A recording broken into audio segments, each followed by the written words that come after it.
so that should be starting. Oh. Remember, change that to live all chat. Yeah, that's right. Cool. And then you can see how many viewers we Okay. have. So we're And live, now I right? can- Awesome. We're live on YouTube, Cool. and now we'll start on Facebook and see what happens with that. Alexander, you're like, get up? Nope, not getting up. And, Yeah, well, we I just should- got a notification. Yeah, I just got mine and we too. appear to be live on Facebook. All right. You and I are the two people in the chat. This is where we say, everybody hit the like button. Oh, old school Dave is here as well. Don't forget. Our hit the Discord's like set button. up to where it automatically notifies us anytime you guys go live on it too. That's cool. Varsity Bookworm, hey. Yes, they made it. Hi. Yeah. Yes. Once Sawyer quits fiddling around. I'm just trying to make sure I can see Oh, the. I can pull up chat on my phone and read it. Yeah. That's a good idea. Yeah, instead of looking at, oh, we've got another Alex in the chat from Idaho. So it's picking up Kathy's voice, okay? And I think Oh it's yeah, got we didn't Dave. do a voice thing. Oh. Let us know if you guys can hear everybody. Check. Check, check, 1, 2, 3, Looks like check. I'm about as loud as Kathy is from the sound bar there. Say something, Dave. Test. You're actually least, but your voice carries pretty good. Yeah, I've got a pretty, Like got a pretty mine loud is voice. pretty good. It's like bass kind of tone. So you think we're okay with it? I think so. Let us know over there if you can't hear us. Any Can of you us. hear me? Sounds good. Good. Alrighty. Old school Dave says good. Oh, it's slightly behind on the YouTube studio. It, screen. yeah, it's That totally, flipped me out because I drank the It water and I was looking at Yeah, it and I wasn't moving Right, right. right. it's disorientating for sure. So yeah, we forgot to talk This way about we that. can see it over here. We also forgot to discuss what we were going to Live say about the here. Cincinnati event. So Oh. we I'll leave it to you. yeah. I'll leave it to you. Yeah, we're in Knoxville area. And we got to meet with two friends that we've got to meet with It'll before. show up. Actually, It'll show up. Wait, it's like 10 seconds. you want to delay. introduce yourselves, or because? Maybe. Well, you don't have to. You can just be the silent. You can just be silent there. You know, or whatever. You can be anonymous. We've Anonymous. got There's no anonymity here. Yeah, Is that so- a word, anonymity? Maybe. do you want to bring up the? Well, we have these two people have been in the chat. These two individuals have been in the chat quite a bit. And Leech Lane says, hey, Dave. Oh, yes, I know Leech Lane. So we have Dave Coleman, he's been in the chat. I know, but he doesn't use that name, does he? Yeah, he Yeah. uses that Oh, you name. do? It should be That's Dave the only Coleman. Okay. That's the only reason why I know his name. Yeah. All right. And then we have Kingdom of Heaven, right? We're having little problems with the feed. Uh-oh. It says See that? excellent condition Yeah, over lights here. going on. It went to green again. It's okay. So, yeah, see, we're getting some of this, Uh-oh. which is probably because I don't know if it would be a better feed with the hotel system. Uh-oh. It'll probably. It's It's glitching okay a right little. now. It'll fix itself, I think.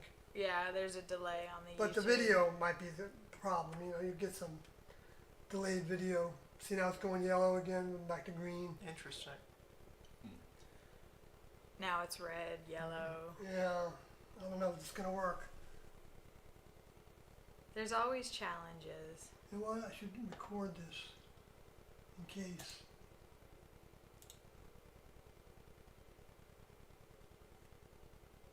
So should we try it on the hotel Wi-Fi?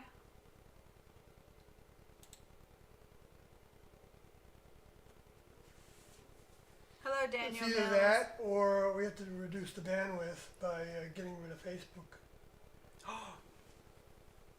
and just do the It's YouTube. back to green. Well, if it glitches too much, Alex from Idaho says put the bit rate down. Oh. How do you do that? I'm not good at this. I should be by now, I think you would go in File in the top left corner. but of OBS. Yeah. File. file, and then it should be Settings? Yeah. And then And stream. then output, I think it'll be stream? stream, yeah. Maybe? and then No. Maybe it's on YouTube that we would stream it with 240. ingest service. Let's see. Ignore streaming service settings recommendations, which is maximum video bit rate is at 51,000. Daniel says Yes. it's already on 240. Yeah, we have that's to go what I to figured. 180. It's usually on 240p. It says it's on max stream audio bit rate is 160. Well, it's green now. It's green now, so we may just have some glitching here and there. Okay. Which we're glitchy. It's fine. Yeah. Yeah. It's fine. We like As glitching. long as the audio comes across, I think that's the main thing, because we're not putting on much of a video show. Oh. Should we put on some kind of video show? Sure, we can.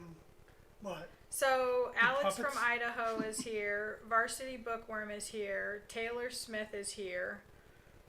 Jason Hulls. Hello, Jason. I always butcher your last name. Mojo, hello. William Major says hello.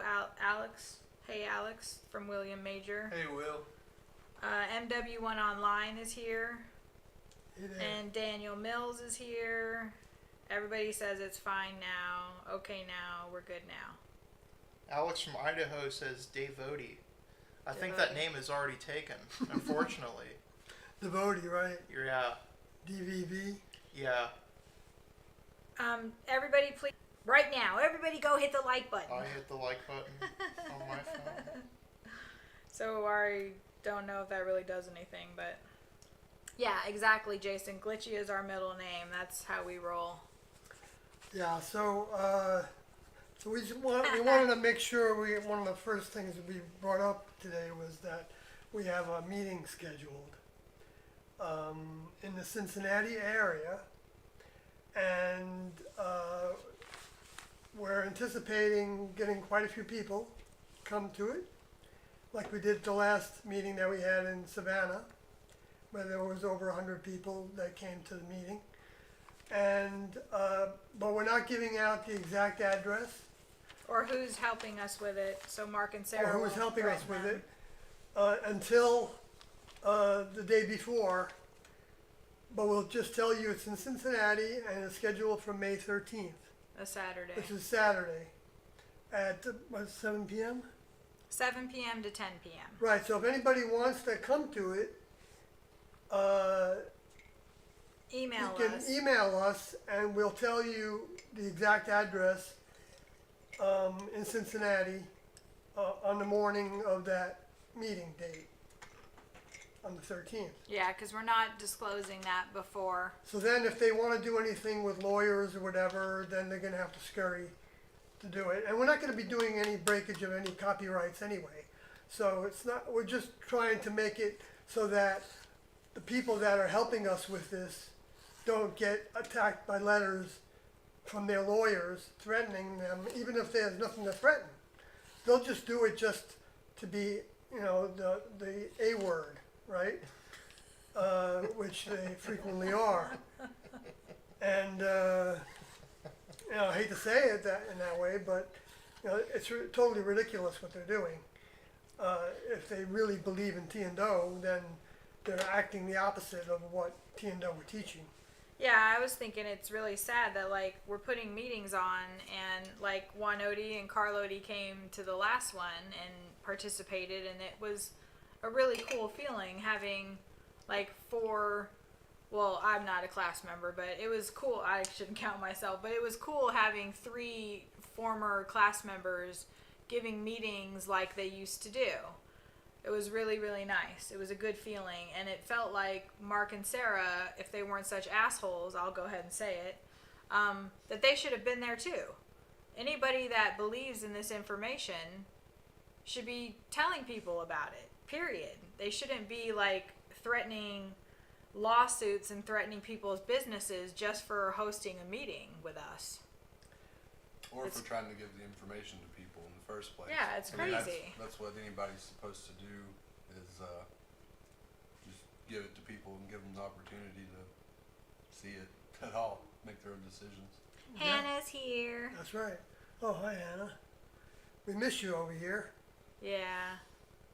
We went to the Waffle House. Finally. And It was happened. delicious. It was pretty Yeah. good. It happened. Finally was a made it thing. a functional Waffle House. For the Waffle House crew. And there were no brawls there. No brawls. We missed all the brawls. Apparently, Savannah Waffle Houses are known for brawling. Uh-oh. Yeah, so we were like, really? What? Yeah, right.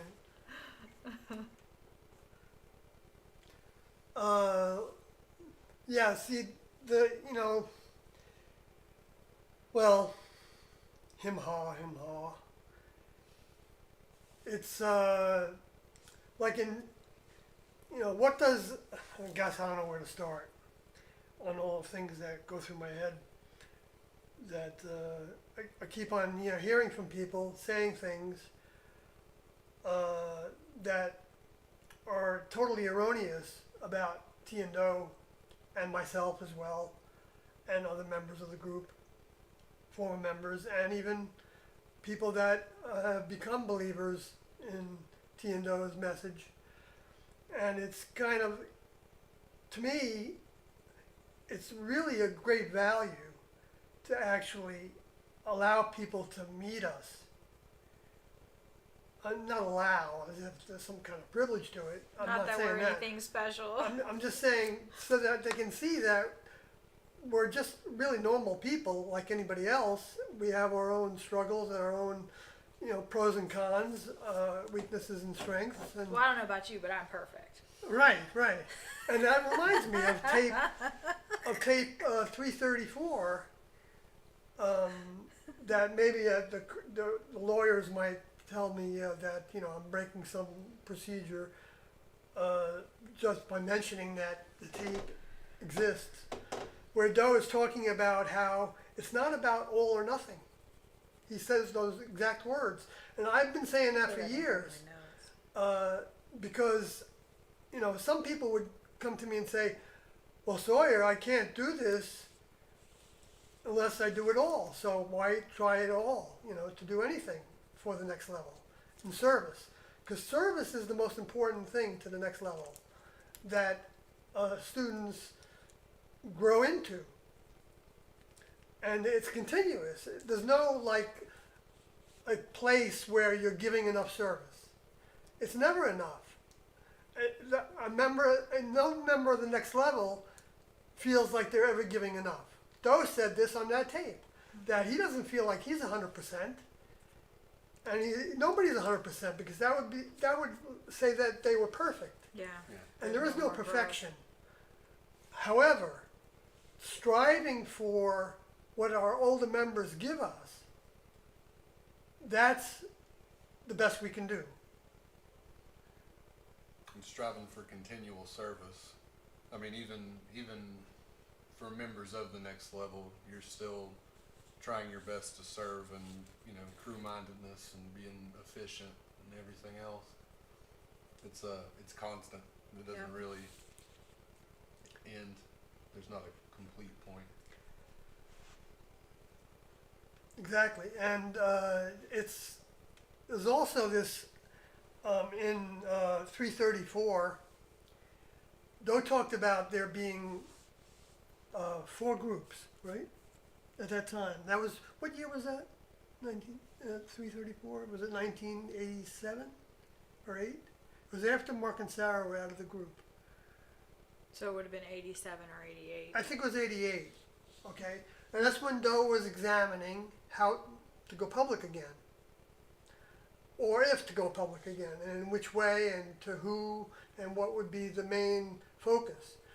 But it surfaced the same thinking that he expressed in the 1996 videos, Last Chance to Evacuate Earth, where there were 3 categories of people that could be saved for a future opportunity to grow their souls towards their own next step. And in those 4 groups, the first group were people that were like the churches have, where they believe in the concepts and they live in their own houses wherever they are, and they're not expected to follow anything. But they want to be in touch with. Oh, you're talking about the last tape that we listened to, where Doe was talking Yes. about group 1, 2, and 3. Yes, that's right. Three And then, groups. group 3 was Lynx, I think. Right. Group 3 was Lynx, but it With Lynx. it constituted two different stratas of student development. But they Right. were all giving their 100% by being with Doe And wanting to be of service. and they wanting to be of service. It was a really interesting tape because, right, that's where he said it's not all or nothing, and which I thought was like, it was when a couple people had kind of left the group, but were in like a satellite kind of situation, where they were in their own house, living communally, but anybody could leave at any time. You could eat whatever you wanted. You could watch whatever you wanted. It wasn't as many procedures, but you would still be giving service. Right, and like the first group I was talking about, which actually would have been spoken about as group 1, were the people that, like the parishioners in the religions, any religion, to where they believed in everything, but the only service they were giving was potentially maybe some funds to the older members, if the older members present.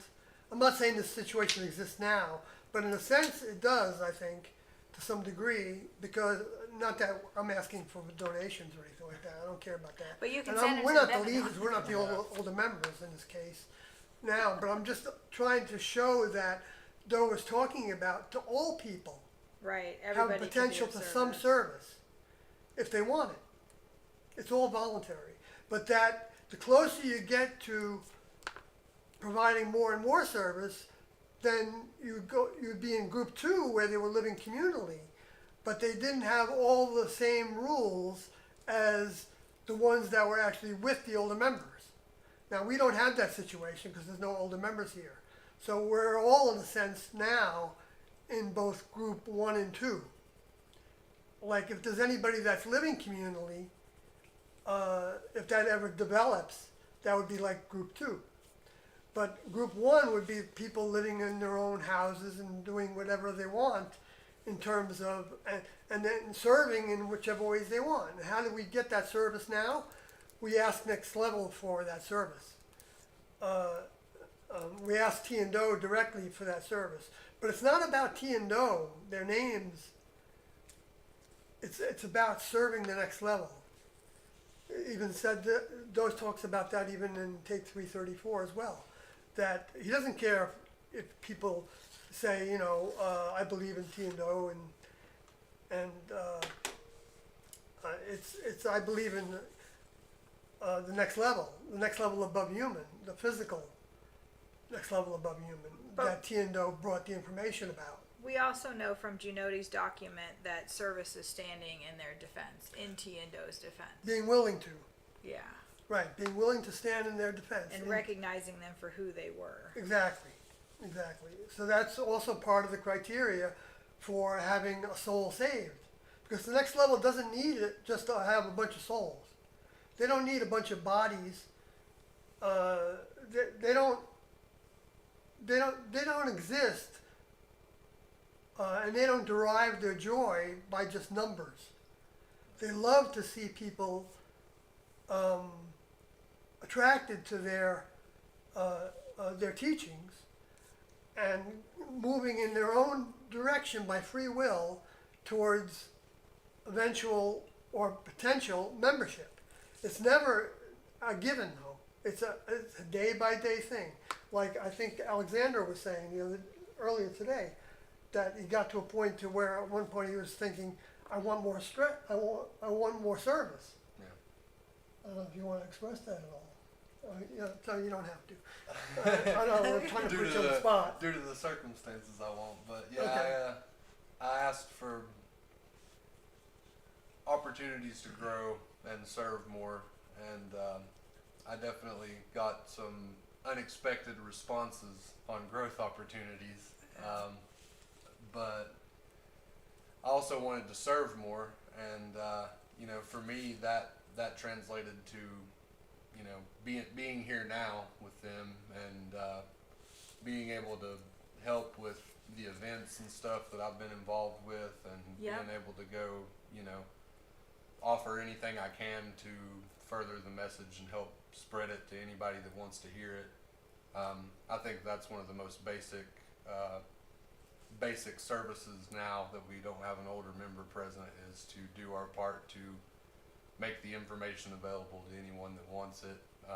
Defend T and Doe, and not that they need me to defend them, but and like Sawyer was saying earlier too, I do think it's really important that people are able to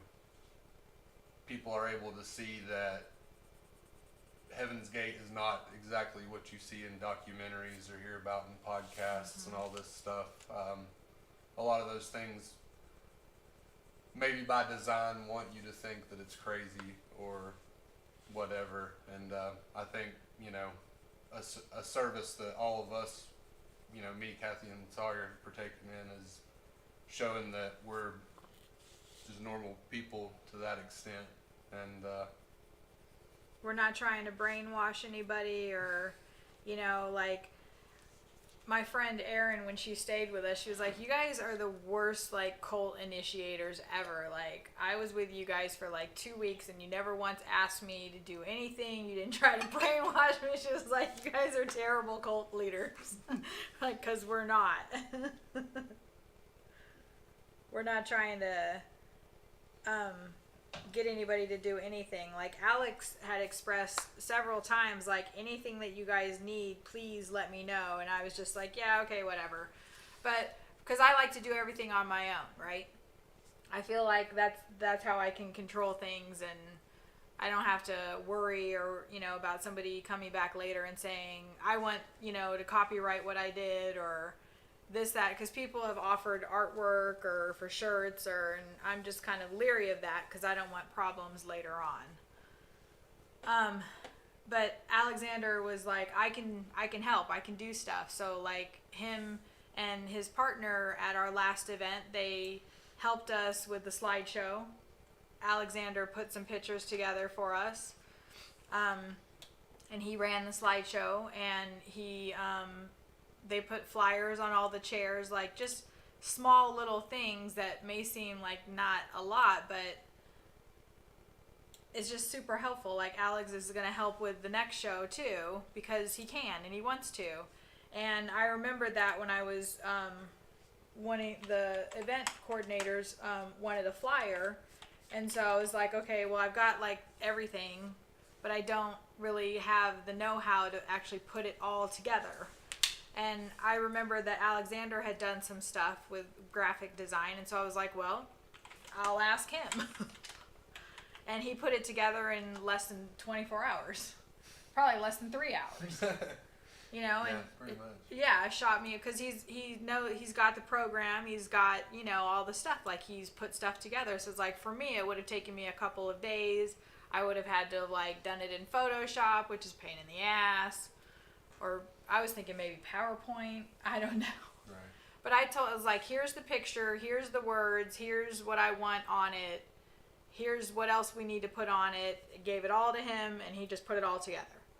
And boom, easy peasy. And we both got to be of service. Yeah, I was happy to. Yeah. I mean, one thing I think about a lot is it seems like, in the class, people had different skills. And Exactly. some people were better at certain things than others. Whether it was, the art that Elodie made, or The shirts we're wearing.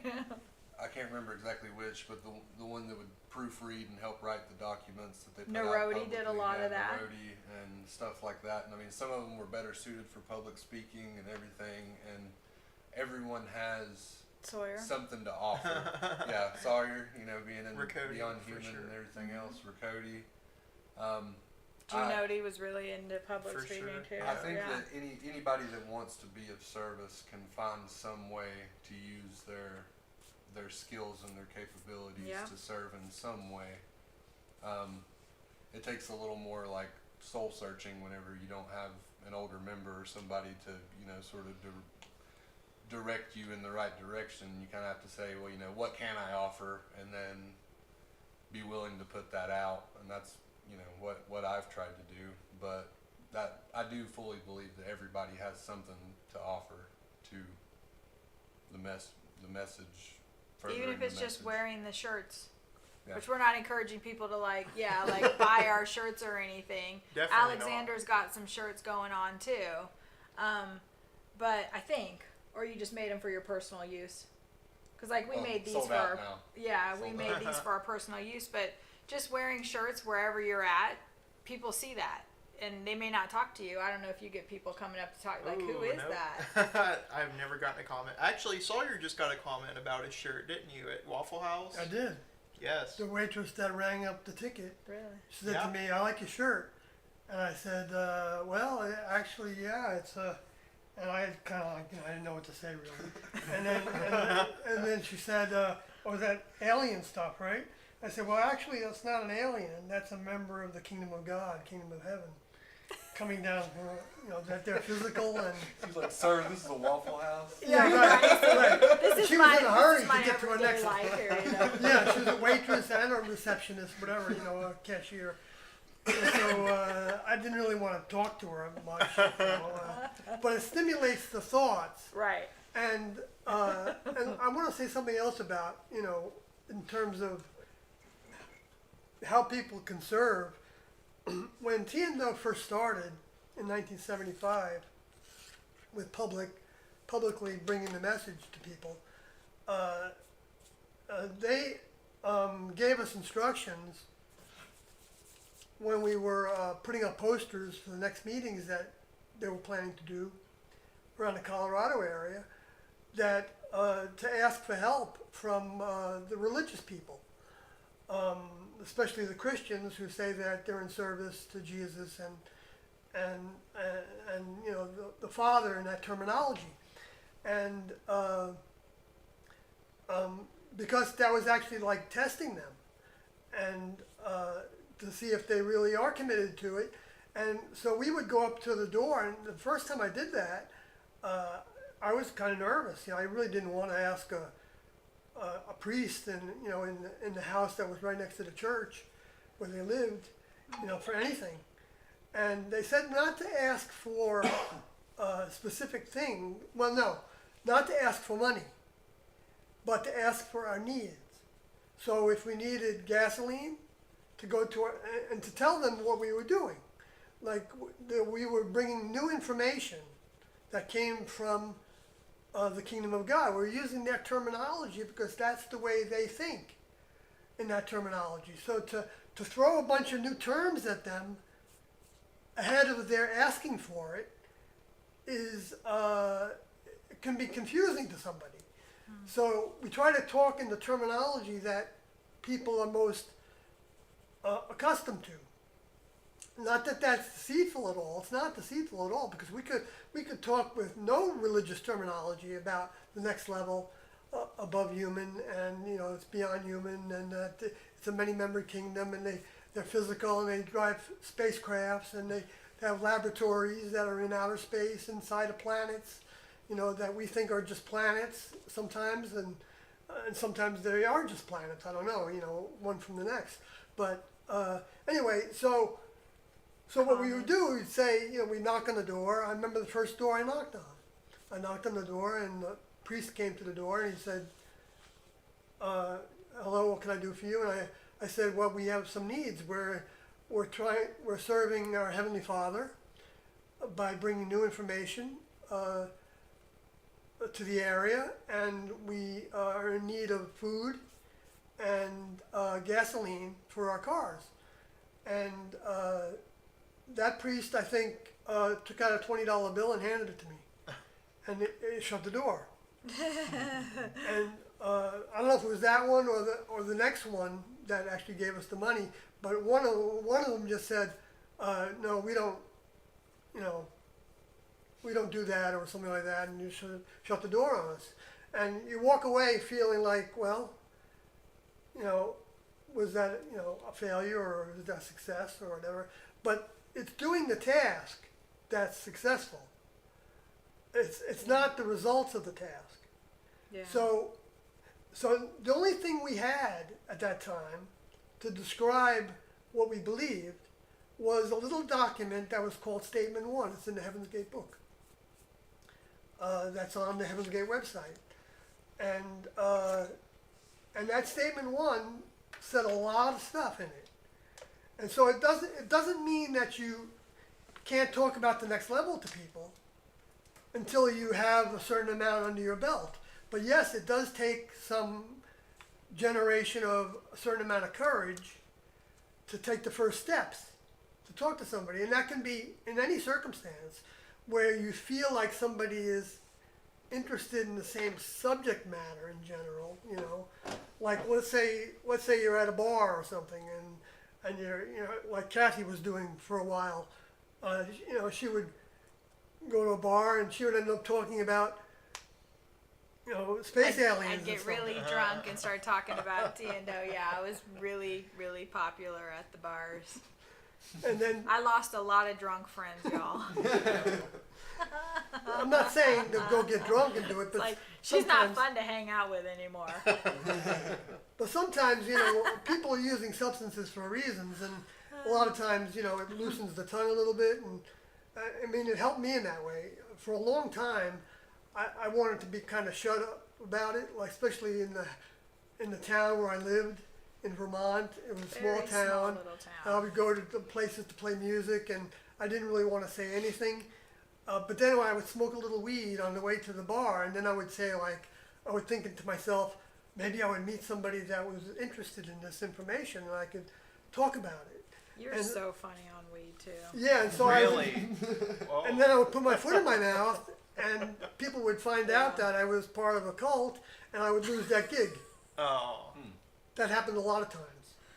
You know, the more I talked about it, the less popular I was. Well, and in such a small town, like, people Yeah. can see you coming 20 miles away. Right. So, you They know, but then, Once but one then again, person I wouldn't knows, have all changed of them that for the know. world because I did end up talking to a few people, and it's not that I wanted converts. I didn't care what they believed really. I mean, in a sense, I enjoy when somebody believes. Okay, I feel that same kind of joy that they're actually responding in a positive way towards Yeah. T&O's information that I'm trying to relay They're the best opening way I their can. minds.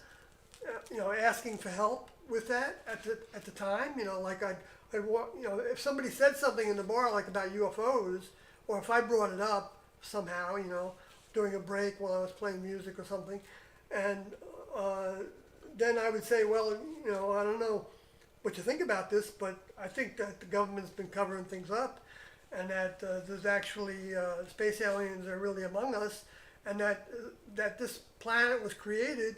You know, say a little bit about they're not space aliens really. They're actually members of the next level, and the space aliens are the ones that are the dropouts from a previous civilization. And you know, and maybe leave it at that. You know, I'm not saying what to say. It's according to your own connection with Doe, literally. That if you're asking Doe to help you with the words, then you take steps in that direction, and you try to be sensitive to what the person is Asking for. asking almost. for, right? Yeah. And not try to give them more than they're asking for. But at the same time, Probably not. So, reconnection's successful. alrighty. OBS does that. I don't know why.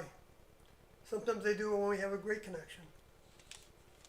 We only have 3 bars out of 5 on this current T-Mobile account. Have you updated OBS in a while? Sometimes that's the problem. That throws things off, though. It's like Really? update it, and then you can't do 2 screens, or you can't it's yeah, it's so Well, crazy. maybe you can help me with that if you can figure it out. I haven't ever done. I've done it once, and usually it's because it's given me a pop-up. So if Yeah. you've gotten a pop-up recently and done it, then you should be fine. Well, no, I mean, I did try to update my OBS software not too long ago. But then Really? it messed And up. see, the people that write OBS is open source. Right. So the people that wrote the multi-interface part of it, Yeah. they didn't update that yet for Double windows or the something. version of Oh. OBS Two that's the new screens. one. So they were trying to steer me in a direction of getting an update to that, and it wasn't available a couple months ago. Now it might be, but because I couldn't reinstall it basically because of that, so I couldn't do the Facebook and OBS and YouTube Yeah. at the same time. Really? Yeah, so that, so maybe I will try to pick your brain after we're done Maybe. here. Yeah. I've usually, I'm gonna be honest. I'm kind of like I'll Google it and figure it out. Well, I do It'll that work too. out. Yeah. But I don't sometimes figure out things that well. I'm Oh. a Googler too. You know, it takes me a lot to sometimes really figure out what they're saying. We can, try and figure it out. Rent free, yes we do read chat. It just takes us a Yeah. while. No, that's Mayor that's every Classic stream. Theater. Hey, and DJ Dutonic is here as well. Hey, Frey. Hey, DJ. Vixel is here. Vexel. Ryan Reading is here. Reading. Ryan, you say after this is all settled, you should do an event in Arizona. You'd love to help out, put something together. Carlotti too. We don't have to have anything settled to be putting events on. We're gonna keep doing events because we're not infringing on any of their copyrights. It'd be nice to be able to play a tape or play one of the Beyond Human or whatever, but we can still do events and not come anywhere near their allegedly copyrighted material. Sawyer was in the group for 19 years, and that's 19 years that he can speak on. It's funny, the event that we're doing now, somebody in the comments of the post from the event host, they commented that it was probably going to be pathetic and weak or something, What? is what this person said. And said that he knew more than this dude knows about Heaven's Gate. How? And so I commented on it, and I said, Sawyer was in the group for 19 years. How long were you? I don't know why anybody would think they know more about the class than he does, because as far as I know, he's the one that had the most experience in the group. 19 years of experience. That was some of the most of anybody, wasn't it? Yeah. I believe Sounds so, like, yeah. Yeah, I mean, it's not necessarily about time, Right. right? Because there's a lot of things, like since I've been listening to the audio tapes, I've seen so many things that I didn't remember. But then there's a lot of things that I retained, but I didn't know Yeah. where I retained it from. Well, I'll be listening to an audio tape and be like, oh, well, he was just talking about that the other day, so you retained quite a bit. Yeah, so I mean, it's like anything. You know, if you put your heart and soul into something, then you're going to get something out of it. And I did put my heart and soul into being a member of the class for all that time, and afterwards as well. Even though my life went in a different direction for a few years, that wasn't thinking about being of service. But when they left in 1997, I clearly wanted to be of service again. I just, I was afraid of actually going to the public because I had there was a baby coming in my life, and I didn't want to be seen as a cult member. But anyway, the thing is that it's like, let's say, you're somebody that's wants to be a car mechanic. And so you read a book. And now you feel like you know everything there is to know about fixing cars. That's what some people kind of think. They think that they've seen everything about the Heaven's Gate story that they can see. Maybe they've listened to some tapes, maybe not. But then how did they listen to those tapes? What did they hear in those tapes? What did they interpret in this way or that way? What did they misinterpret in this way or that way? Yeah. And what misinformation did they believe was true information from the media? Because there's a ton of misinformation in the media. And I could spend hours and hours actually talking about all the misconceptions. So to say that you know more than somebody else is kind of like, what do you, I'm not Especially if playing you were this never game even in the of, group. who knows more, It's because ridiculous. it doesn't matter what we memorize. it matters what you do. That person probably hasn't even heard one tape, doesn't even know they exist. Yeah, he watched the 2020 documentary, Yeah. Cult of Cults. Yeah. I don't even think he read like the actual flyer where it said that Sawyer was in the group for 19 years, but that did like what we felt like when I don't know if I think I read the comment to you and what I responded. That kind of I think is a indication that maybe we're gonna have to deal with some negativity at the meeting in Cincinnati. And how like we're gonna handle that. Like actually, Alexander is gonna be running the door and the merch table. I'm excited. Yeah, it's gonna be good, and we'll be filtering around as well in the intermission. But we were like, well, Alex is a big guy, and maybe he can kick people out. Hey, Even though merch that's table, doorman, bouncer. even though that's not his graphic disposition. design. Yeah. Well, hopefully we A can. jack of all trades. Hopefully we can pull on Tiendo's mind, and which I definitely want to be doing. Yeah. Which I do at every meeting. I'm thinking about what they would say and what Right. they would do, so that if anybody does heckle us, we kind of had that kind of situation in the last meeting, where somebody was starting to heckle a little bit. And we don't have Carlotti, the watchdog of the next level, in this one. So, Right. Hi, but- Carlotti. what's up? Is I he told here? him we were streaming. Yeah, I think so. Is that? I Oh, yeah, can't there he see. is. Yeah. There he It is. was the most Heaven's Gate We- of all. Hi, Carlo. Carlotti, who's you're the gonna have Heaven's to Gate forego your trip and come to Cincinnati so you can help us out with this one. I'm just joking. Just fly back and forth, on your jet, There you go. Yeah. your personal jet. There you go. Stu Blad, hello. I see that you addressed Yes. that person with Yeah. the shout out to the Discord crew. Yes. Prince Kobe is here. Alex from Idaho asked when is Alexander getting an official Odie name? None of us. I responded to that too. Did you? Yeah, none of us. Doe's not here, and Doe's the one that gave Odie names. So I know Sawyer and I have kind of gone back and forth on this with people saying, "Oh, well, what's I want to have this Odie name and this," and Sawyer says to ask Doe, and if you feel good about it, then that's that. But for me, I feel like that was the classroom. That's not. Yeah, that's a sacred thing. Yeah, to that's me, not what we're doing. personally.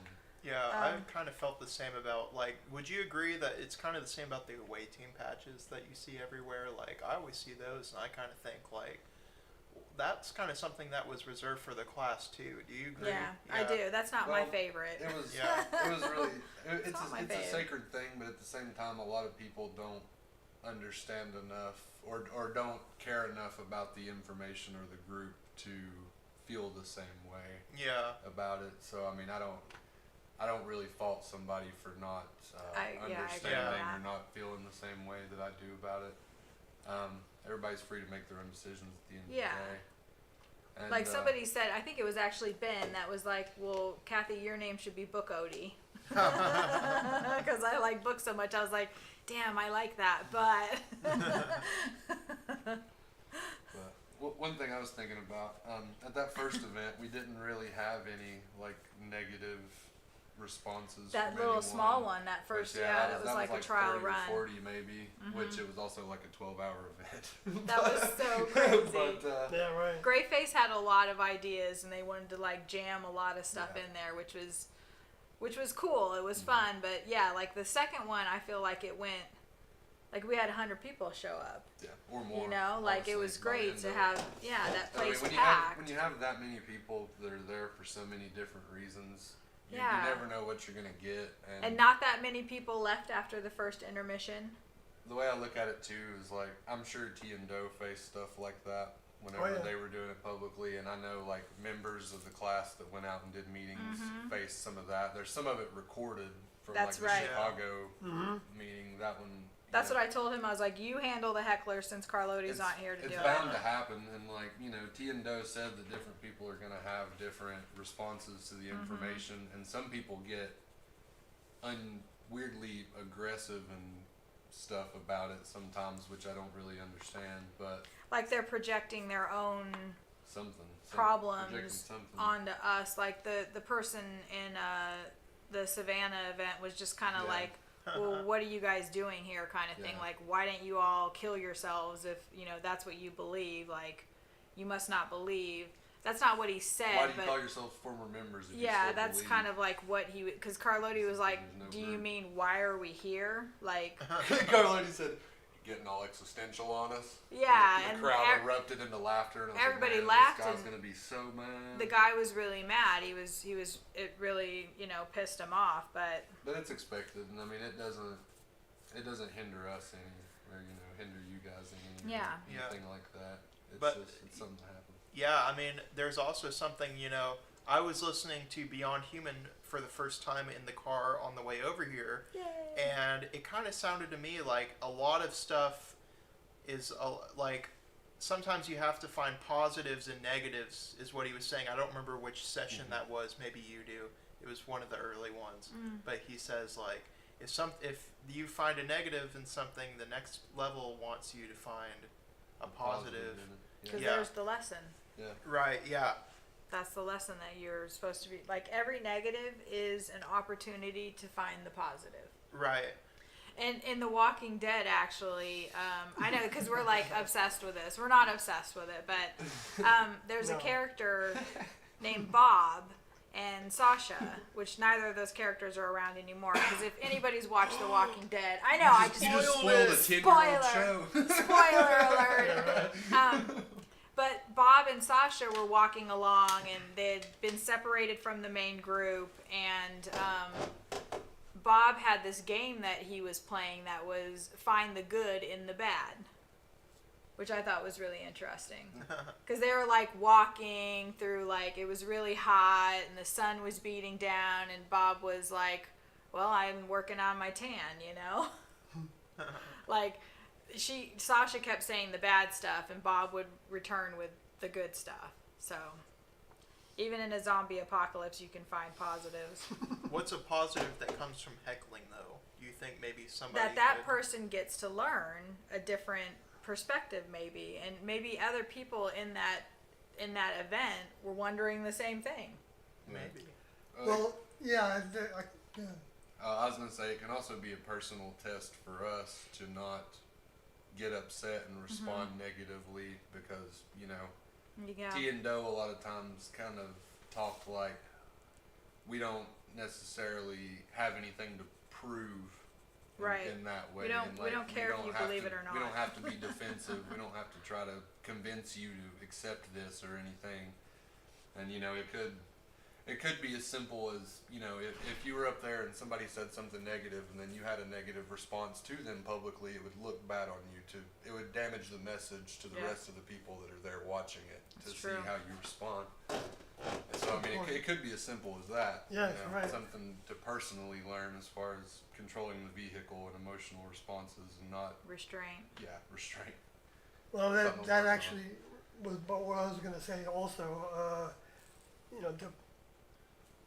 That there's been a number of times over the years, well, a lot of times, where somebody was saying something detrimental about me or the group or the students and or T and Do directly, and I would respond.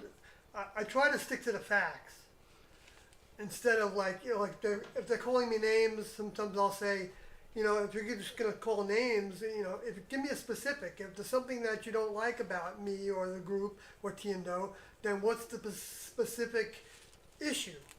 What and then I would address that issue. The way I think about it, the way that I believe T and Do are thinking about it, based on experience and their documentation that they left behind. So I've had a number of individuals say that they were really against everything at the beginning, and then they actually eventually felt like it made sense to them, and they were now open to the teachings. And so to me, that's one of the benefits of doing what Alex was saying, of trying to respond in a way that a member of the next level might respond. And based on the evidence that T and Do gave us in their teachings, which of course you have to study some to actually start to build a database of of what they actually taught on how to respond to people and you know what was from their mind and what was not. And so it's like that's trying to make a positive out of it. Like a lot of people just have misinformation. You know, like one of the broadcasts that we were in, gosh, it must have been like 6 months ago.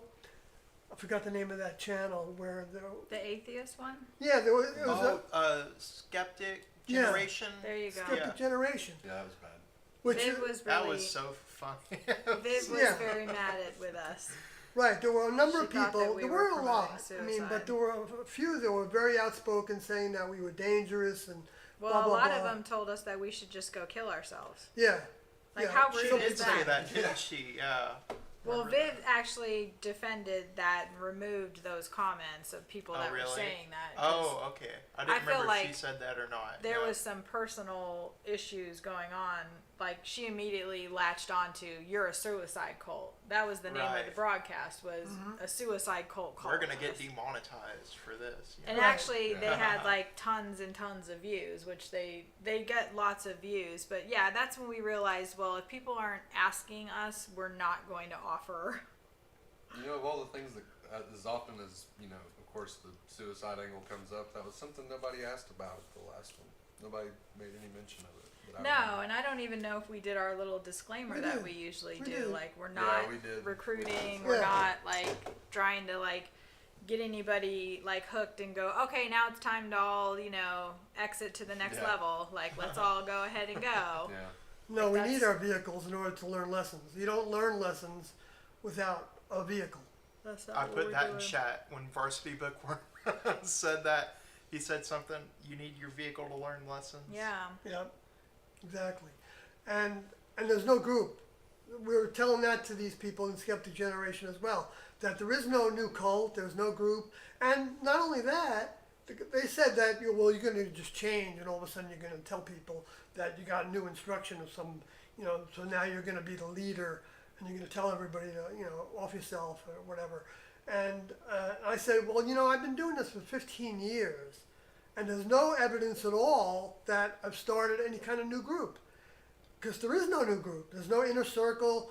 I mean, you know, we're sitting here with two friends, but we're not an inner circle. You know, Not there's yet. no. We're all operating on our own free will. I think you and I are similar Maybe. in our humor. We twist your arm, or We are the inner circle. yeah, right. I mean, it's scattered people pursuing it on their own, really. Because I mean, Exactly, like XF remarks a lot of times. that's one thing I've learned. There's people on all kinds of corners of the country and Yeah. the internet and everywhere that are kind of doing it on their own. I definitely don't have many people I'm in contact with at all that believe in the material, but you know, we still have our older member, most recent older member, Doe, his words to look to, and he says, you know, you need your vehicle to learn, and at the same time, if a person was to decide to take that course of action for whatever reason, it's only going to set you back.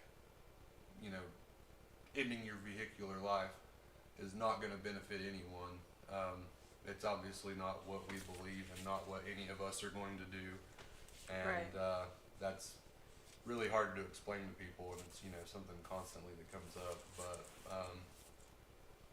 yeah, I mean, it's I get it in my day to day. Anytime I actually mention it to someone, which, you know, I don't go to my job and stuff and talk about it because I don't want it to Right.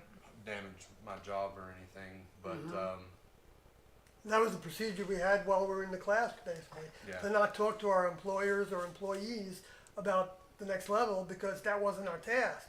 Our Right. task there was to earn enough sticks, you know, funds, in order to pay for our food and our bills and all that. And it wasn't there to recruit. You know, there was no recruiting except for, if you want to call it recruiting, what happened in 1975-6 and what happened in 1994 and a little bit over the internet from 95, 6, and 7. You know, through the postings of the website and the other documents that were put on different user groups and things like that. But none of those were actually like recruiting the way that word is used. Right. It was basically putting up a shingle, so to speak, saying that the next level information is here. If you recognize it, then we can help you learn more about it. Right. Okay, but you got to put the effort out to want to learn more about it, and put things into motion the way you feel like putting into motion, whatever that is, whatever of the behaviors and ways that are in the Heaven's Gate book outlined in the major offense list and the lesser offense list. Those are all the ways of the human kingdom that need to be overcome to graduate. So we definitely need to understand those things, and to the degree that we work on them all, that's our overcoming. And part of that is being of service. That's also being of service. I mean, changing our behaviors and ways is part of being of service, because potentially we will then become a member of the next level where we can really be of service in really significant ways. Not that service now is insignificant, but there's degrees of significance of service. Well, I liked what you guys were doing in the class and what's talked about in the earlier tapes of T saying the major focus of the group at times was depositing thoughts into humanity. Good point. Like where we're at here, like Sawyer and I have been having really weird dreams, and maybe that's because we're watching zombies eat people. No, and because it stuff. just happened to here. I've been having really We've different having dreams Really since weird we've dreams. been in the Knoxville area. I had a very weird dream this morning, but I just try to forget them now. I don't try to dwell on it or anything. Very weird dream. We haven't been telling each other our dreams lately. I don't know why we're not, but yeah, weird vibes in Knoxville and the area that we're in, and honestly, I think we can't wait to get out of here. Well, Cincinnati no, feels better for me. I like Cincinnati. Savannah felt weird too. Like we had, yes, work was good, but it just felt weird. So we were like, well, maybe Knoxville, because I chose this spot to stop off. We need 7 days out of the system of the parks that we're allowed to stay in with our membership. And so it was like, well, Knoxville seemed like a good kind of halfway in between point, and plus we knew that Alexander was close and he wanted to meet up again.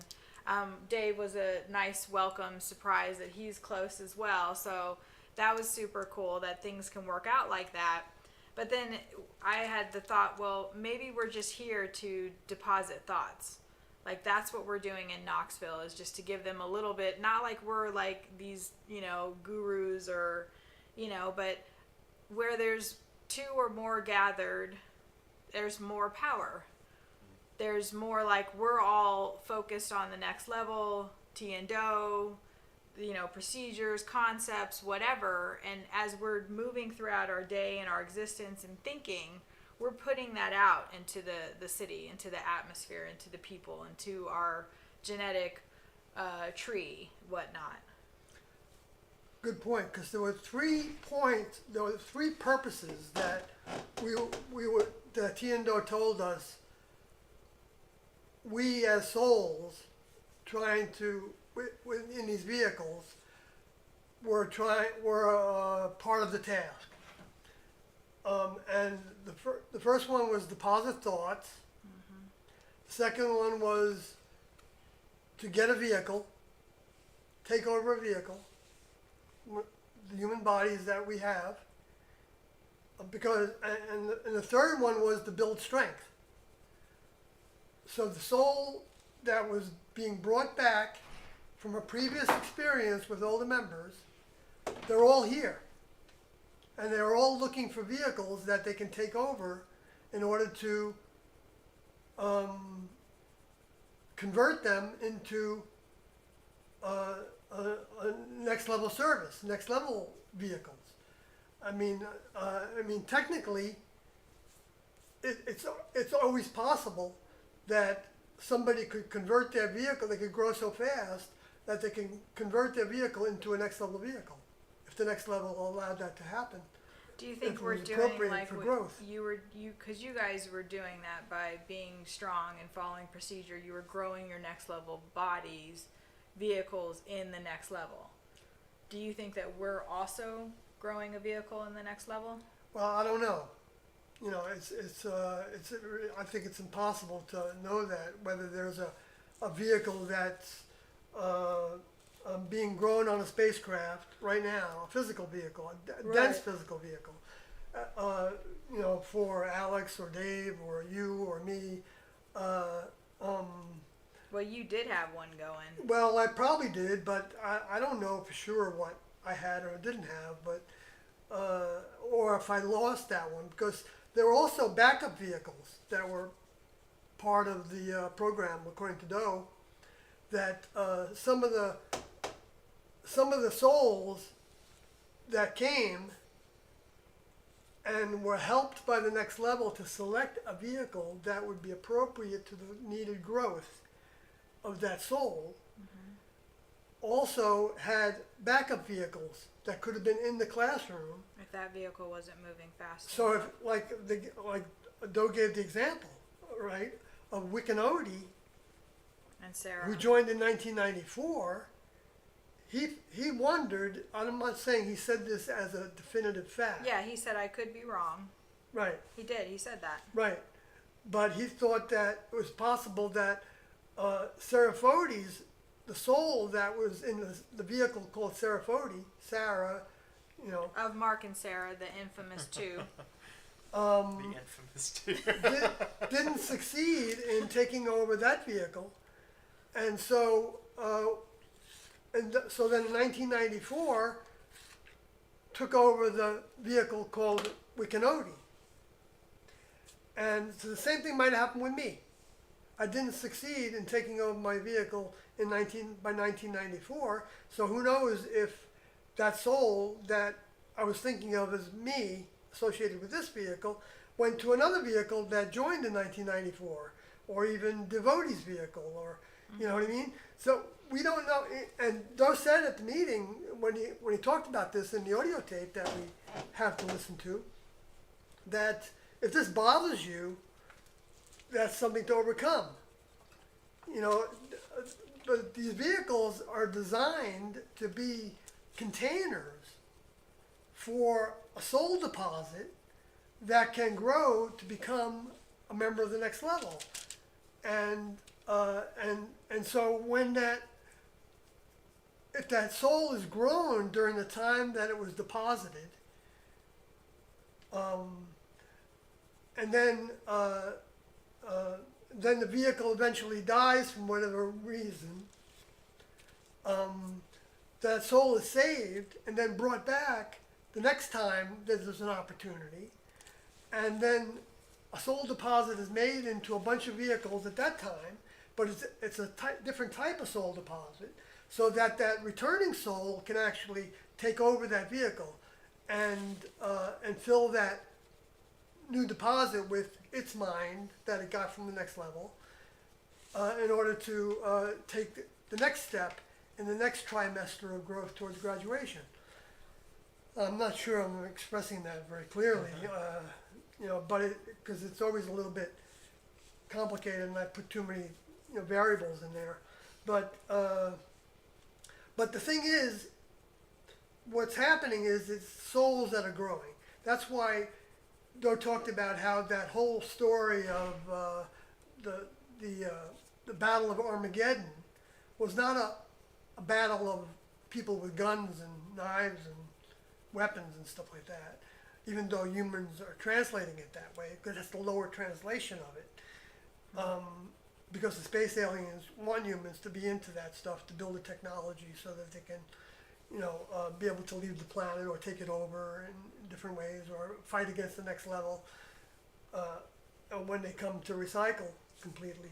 And anyway, but it's a battle for souls.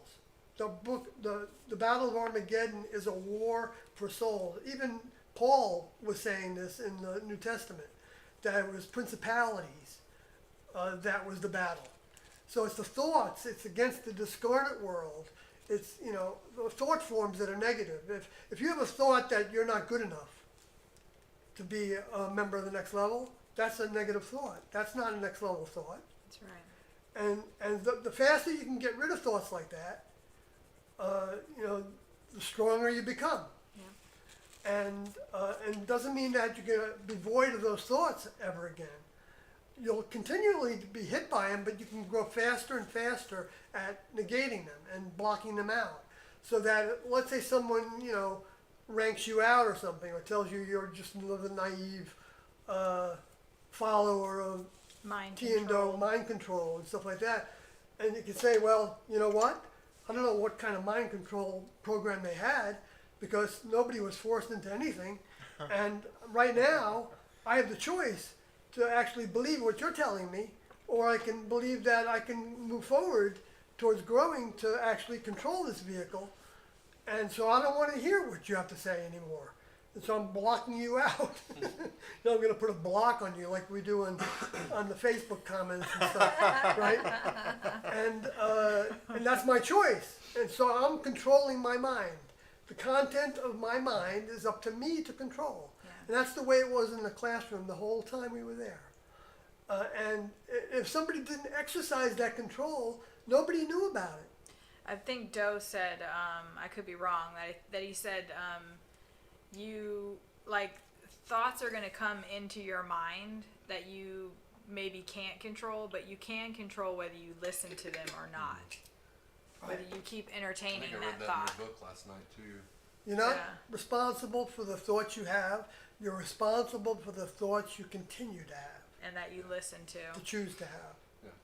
And Um, responsibility in that context is whether you're going to grow to overcome those negatives or not. One thing I really appreciate on a sort of similar note is, you know, in the class with so many different people, everyone's overcoming was sort of different as far as what you had to overcome, whether it was, you know, negative thoughts or different negative thoughts, whether it's, you know, it looks different for everyone Yeah. in that way. Because, I mean, for some people, you know, alcohol's a problem. Or for some people, it's more emotional, or, you know, different emotions from one person to another. yeah. And that's something that I've sort of really appreciated about the group and everything, is that it's not necessarily a one size fits all, because whatever overcoming is looks different to every person. Yeah, but the As far same, as, it's like, the what same your like thoughts are. procedures Yeah, though that yeah, you same can use. procedure, Yeah, yeah. same kind of formula. But yeah, the same things apply regardless with the mindset, whether it's anger or, you know, getting frustrated or getting anxious or depressed or whatever. Yeah. The sooner you can, like me and Kathy were talking about earlier, the sooner you can realize that that's happening to you, the sooner you can start trying to fight against it. Yeah, as soon as that thought comes in, like, oh, shut up. Yeah. Not even gonna listen to you. Right? You can smell it like before it actually registers in your head. You can shut that off because you can recognize it from a distance. And I know I'm getting a little better about it and I'll still wallow though. It's like, well, I want to feel miserable. I want to, you know, lay here and act like I'm going to die because I feel so bad for whatever reason. And I wallow in that sometimes, but then it's just like, okay, get up and, you know, do the dishes, or, you know, make something to eat, or don't just sit here and wallow in misery. Nobody likes that. We don't really like that. That's an influence telling you like that. Yeah. You have to just do it. Exactly. Just do it. Exactly. Just do Just it. do Which- something. Yeah, people make, you know, like say that's kind of like, I think Nike, and that's a lot of the comments that were on that, the host page too for the Cincinnati event were, oh, well, is Sawyer going to sell his Nikes? Does he have the Nikes? Nikes. Somebody said something about tracksuits, and I was like, they weren't tracksuits. What? They Yeah, weren't even it's- tracksuits. Where did that come from? Somebody was like, will there be tracksuits? And I was like, Or do I have to they bring weren't my tracksuits. own? Yeah. Yeah. They weren't That'd been tracksuits pretty to sick begin if there were tracksuits, though. Like velour. Purple tracksuits? Yeah. I think people get caught up in the the visual of things, and that's what they like, the away team patches. The visual Or, is Yeah. pretty cool. Give them that. right. Mm-hmm. So people like kind of are attracted to that. Do you think that are we disconnected or? We still got a green signal there. Yeah. No, it's just taking It's a been minute. going, yeah, I don't know. Well, it it's is the- working. it's- I don't know why I asked that because I can see it on my phone. It's just giving us the little yellow thing on the Yeah, that studio. the video's probably going to be choppier during the time. as long as they can hear us. Mayor Classic Theater greetings. I know I'm really far behind in the chat. Nuggo, hello from Discord. I've been replying to people a little Good. bit. Prince Kobe was here. Rent Free was here. Kingdom of Heaven is Alex, who just stepped out of the room. Retro United Media decided to update my name to the Discord name I use. Greetings all. Glad to see you all together. Hello. VXCL, hello. I see, Dave, that you're responding. That's good. 60 seconds, hello. DJ says we're both fun on weed. Thank you. I had a lot of fun smoking weed with you in the alley. Wow. Didn't realize there was context for that. Yeah. We DJ. Where was that? That's Frey. Oh, That's Frey, in, yeah. and when we were in LA. Yeah, that was one of the last times we were. The first time that we put on a meeting was at their shop. They Right. had been asking Sawyer to come and said that they had a space and that they'd love to have him. And when Sawyer and I got together, I was like, well, let's do it. Let's go. Right, because we wanted to go to California because we wanted to go to San Diego courthouse to see if we could find the documents that were about that first court case.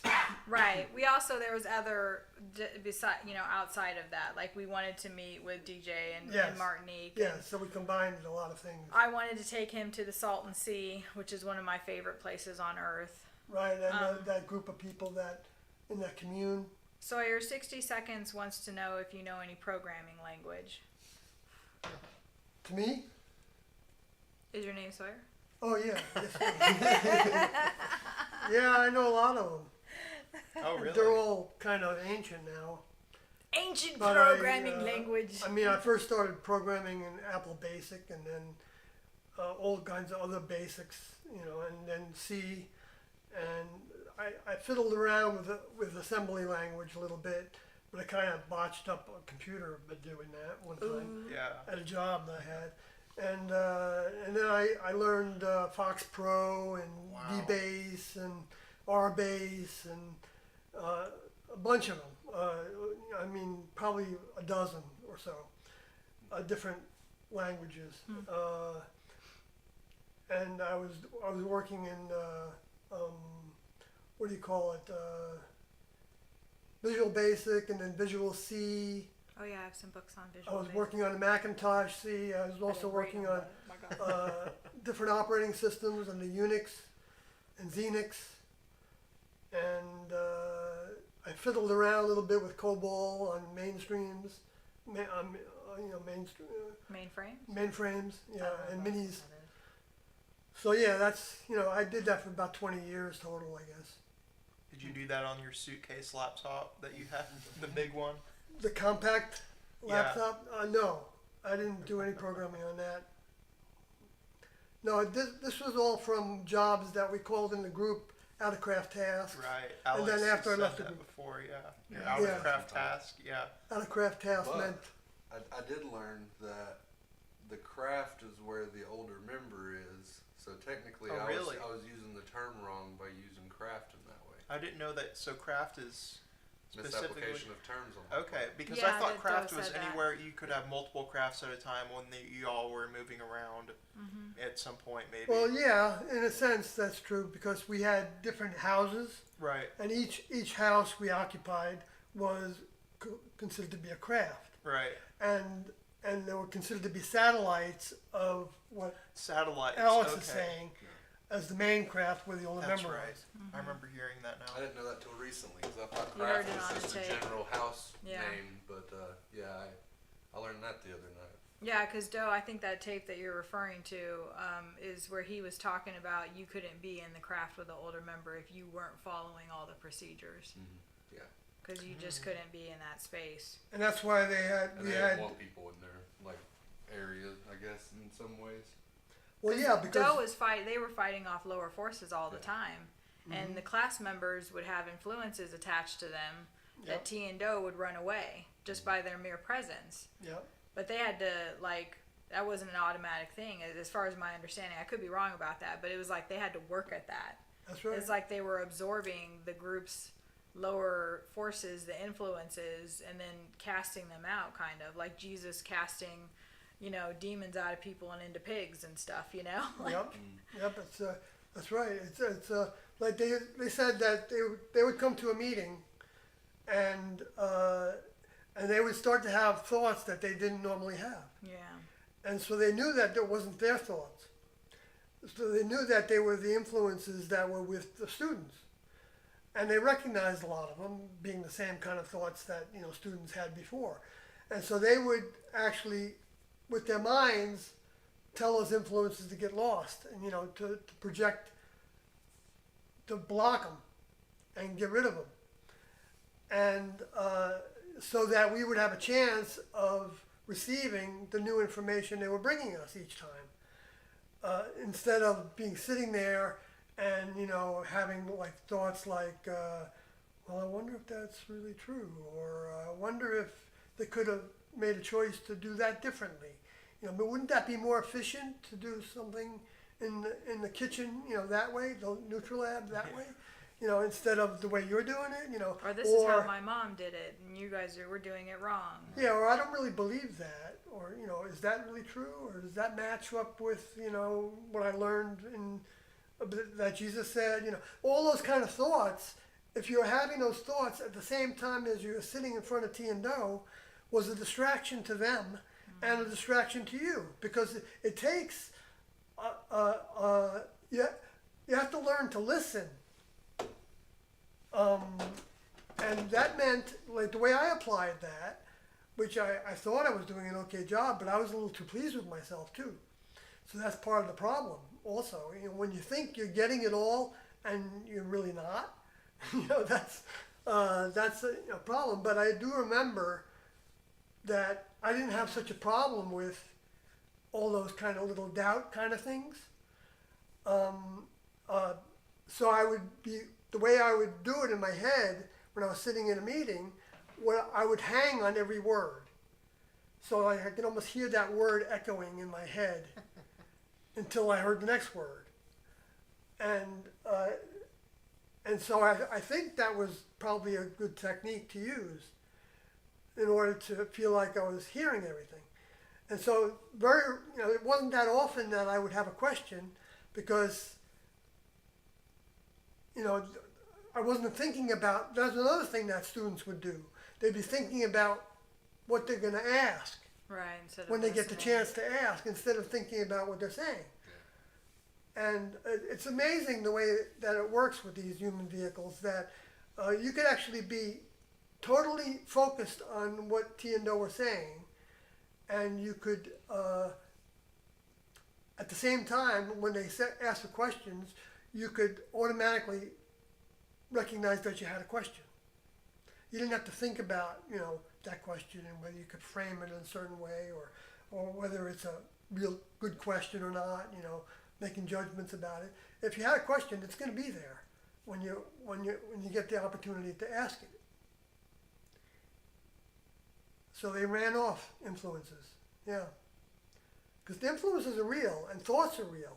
It didn't really matter whether it was a thought form that was interfering, or whether it was an actual deceased human spirit that was interfering with, and they might not even thought they were interfering, because we all have discarnate spirits associated with our vehicles from birth, and they attach to us based on what they feel like they can accomplish with us. So they're using us. They're using our vehicles, and we get to be the chooser of which thoughts to continue to have, which influences to continue to allow to work with our vehicles, and that becomes our own spirit. And so the classroom was about getting rid of everything else. That's why you had to discontinue from the past. and not have any thoughts about the past or the people in the past.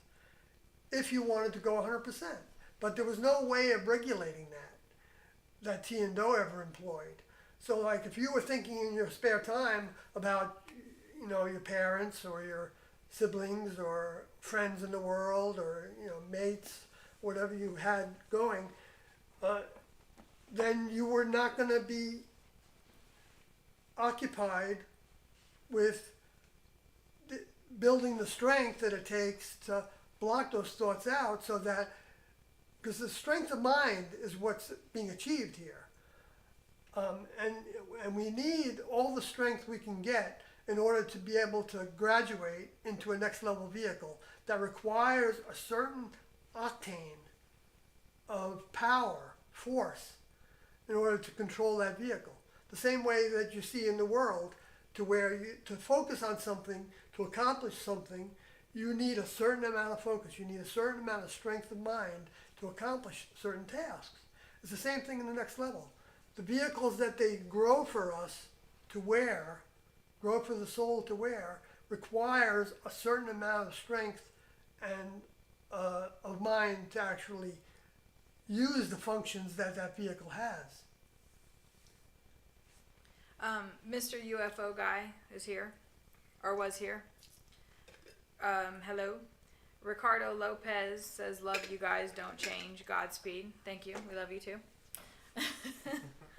Carlotti, we had kind of read that comment before, the mirror on the wall, who is the most Heaven's Gate of all, which Jason laughed at. Yeah. Yeah. Varsity Bookworm, that you say that, I don't know if we really want to get into this, because Sawyer could probably talk about this for a while. About the castration, what led up to it, did you face any obstacles? You've addressed that in other forms of media, like the Vice interview that you did. You can also read my my little attempt at an autobiography that's on my WordPress blog. Martinique says hi. SawyerHG.wordpress.com. Go to Sawyer's story, and I tried to put in detail everything that led up to that, and afterwards as well. Yeah, he's talked about that in a couple places. Retro United Media says, we'll hopefully meet you in person one of these days, Carlotti. Wish you could make Cincinnati. Retro United Media, does that mean you'll be coming to the Cincinnati event? That'd be cool. You'll have to come up and say hey. That's our buddy Benjamin too. Hi Benjamin out there. Hi. Retro Hello. United Media. Hello. Good buddy of ours. Finch says, good evening, everyone. Good to see you at this time. Always on schedule. Which I know we haven't live streamed for a long time. Retro United Media, if it ever comes to it, I could definitely find y'all an event spot in Maryville, Tennessee or Nashville if you decide to come back this way. Did the group put on a I don't know. meeting in Nashville? Oh, I thought somebody think we did. told me they avoided the South. Oh, really? Well, I said that earlier. You Well, I said mean, that, we were- yeah. It seemed that way. It We seemed did that meetings way. in Florida. Florida. And Okay. I was part of the group that did a meeting in Atlanta. No, not Atlanta. We lived in Atlanta very briefly, but we didn't. I don't know if we put any meetings on there, any groups. But think there was one. Alabama, we did a meeting. Oh, Um, I bet the reception was great there. it was Yeah, okay. right. I forgot what town. What's some of the towns in Alabama? Birmingham. Birmingham. Oh, really? Carlotti Yeah. says he'll There be was- in the Mojave Desert. Really? Watching his friend's animals while we're doing the Cincinnati meeting, so that's why he's not meeting. We did meetings in Texas You told me that. Oh, and several meetings in Dallas. Alabama was Birmingham. Yeah, Birmingham. And so I don't think we're limited really in And that Georgia, regard. you guys did Atlanta. It's possible, you know. You guys did Atlanta the 24th and 25th of March in 1994. yeah. We really do need a map of all the different meetings, like a little interactive map with. Yeah, so in the Heaven's Gate book. What? Are you? Yeah. That's been there the whole time, and Yes. I didn't know.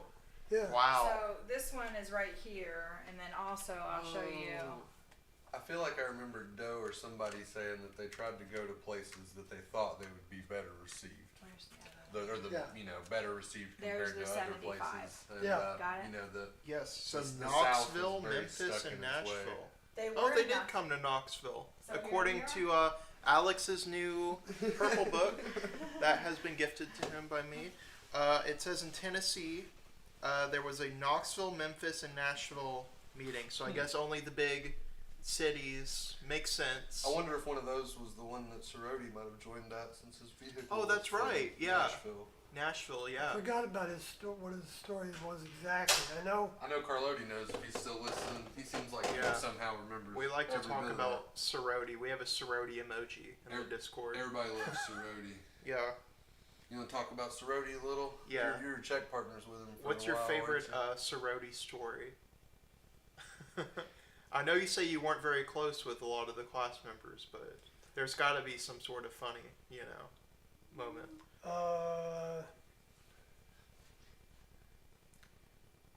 When he showed me how he was losing his hair on his arms after the castration. you? Lost the testosterone. Yeah. Yeah. Like, well, there you go. You're moving towards not being genderless. That's how this works. Right. He was giddy as all for that.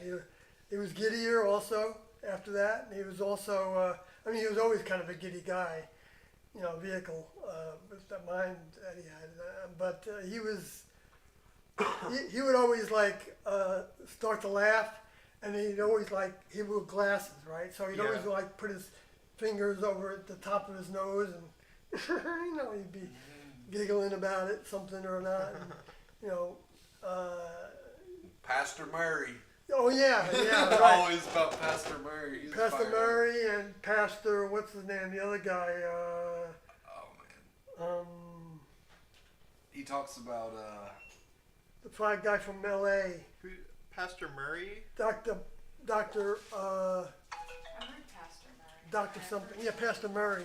Who is that? I don't. Well, Cerrone mentions him in his exit statement. Oh, right, yeah, he yeah. had a satellite ministry, That's right. and we listened to satellite ministries because we had portable satellite dishes we brought to every place we lived. Mm-hmm. That we built stands for. That we take them apart. Yeah. And so we were out in the desert in Arizona actually watching evangelists because we had a generator also. We would bury the generator so that it wasn't so loud. But, Wow. and yeah, and, generator we have on our RV right now. yeah. And so Pastor Murray was the person that Doe found interesting because I think he used Dake's Bible.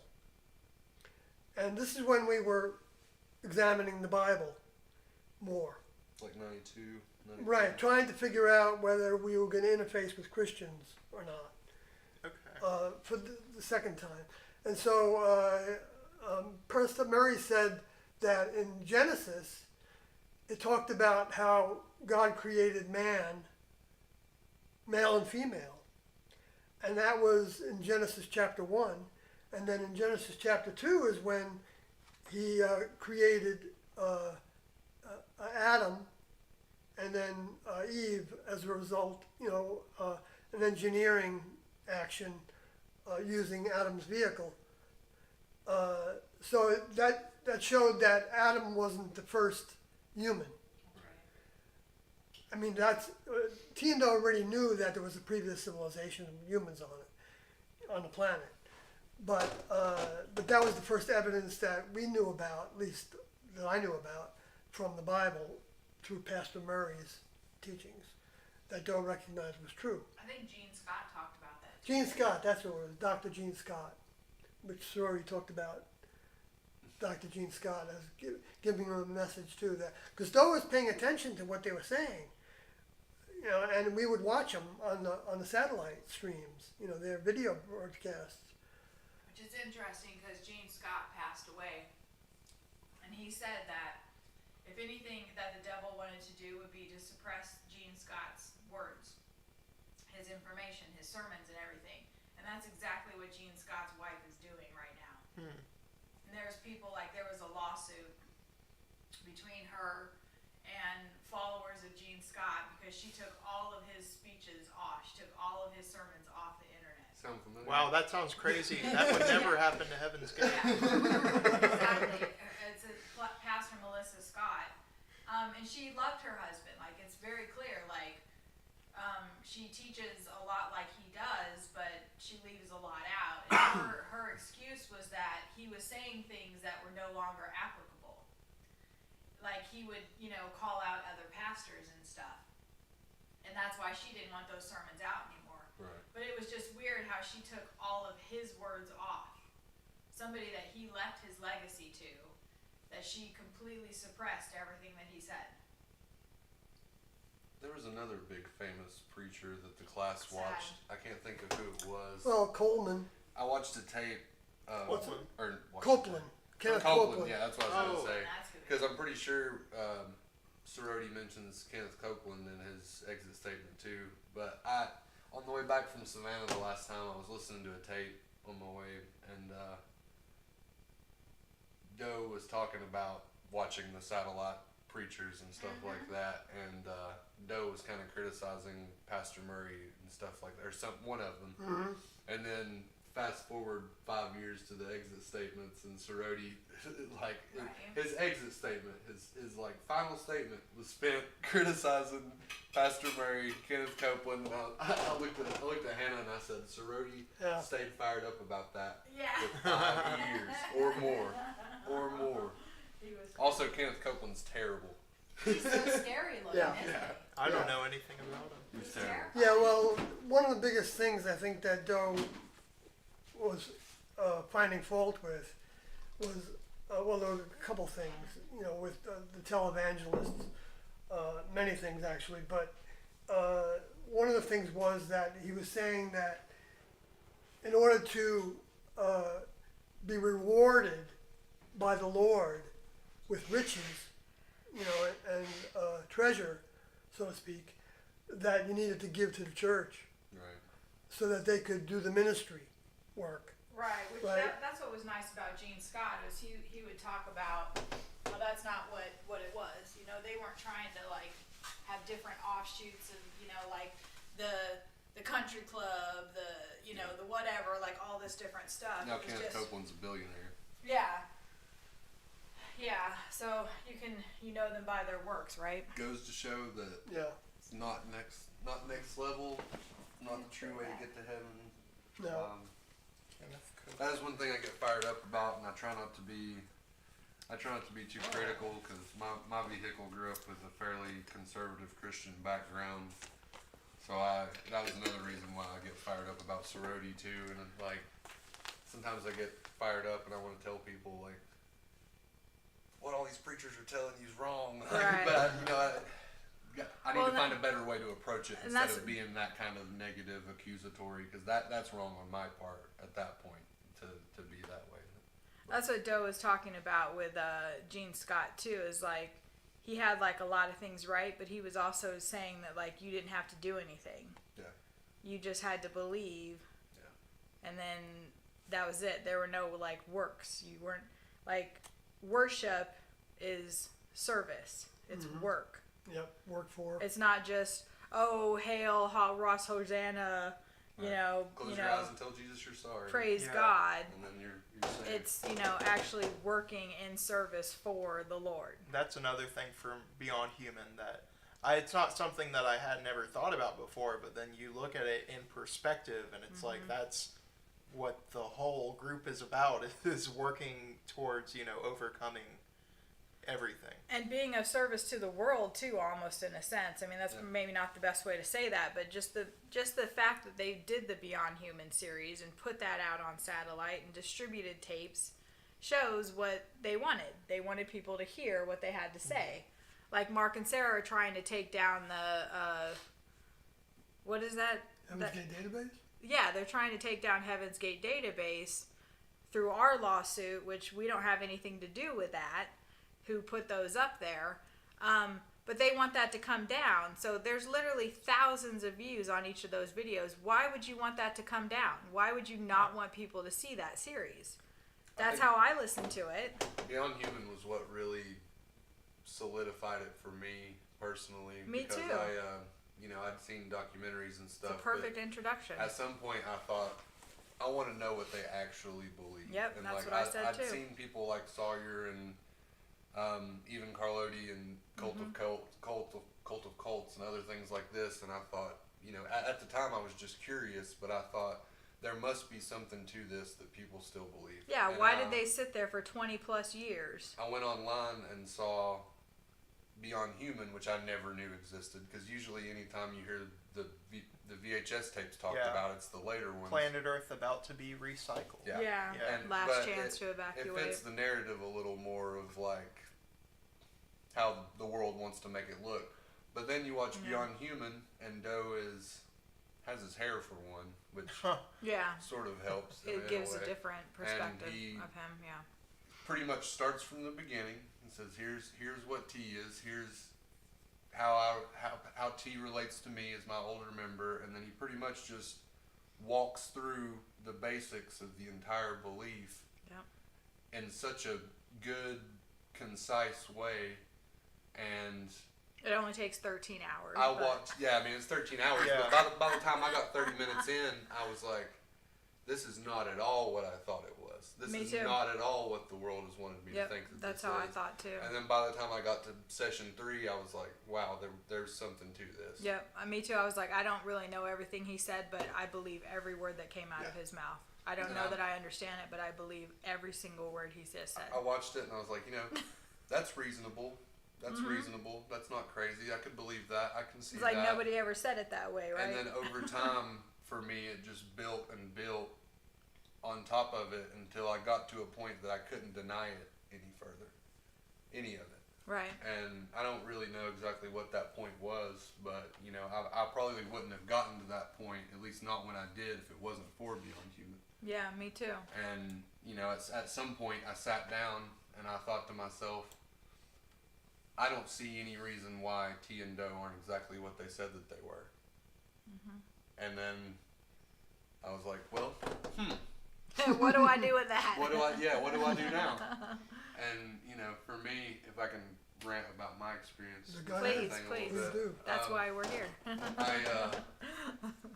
I at first I started, I watched the exit statements and not first, but watched the exit statements and stuff, and from a human perspective, I gained sympathy for the class and like an understanding of them and everything. And then listening to Beyond Human and everything, I started to grow towards T and Doe themselves rather than just the class. And Yeah, the individuals. over time and some seemingly random encounters with other people that sent me this way and that way, I ended up communicating with Sawyer and Kathy some after probably 6 months of beginning to take it seriously, and like it wasn't just a storybook or a documentary anymore. It was, I thought of it more and more, and I thought about it more and more, and I listened to what I had access to more and more, and just kept feeling stronger about it. And I thought, what am I going to do with this, especially if I can never meet these people? What can I do by myself? Like we were talking earlier about service, I was like, what can I do to apply myself to this? And I'd already considered myself a believer by this point, but the first Grave Face event about 6 months ago, things sort of magically worked out.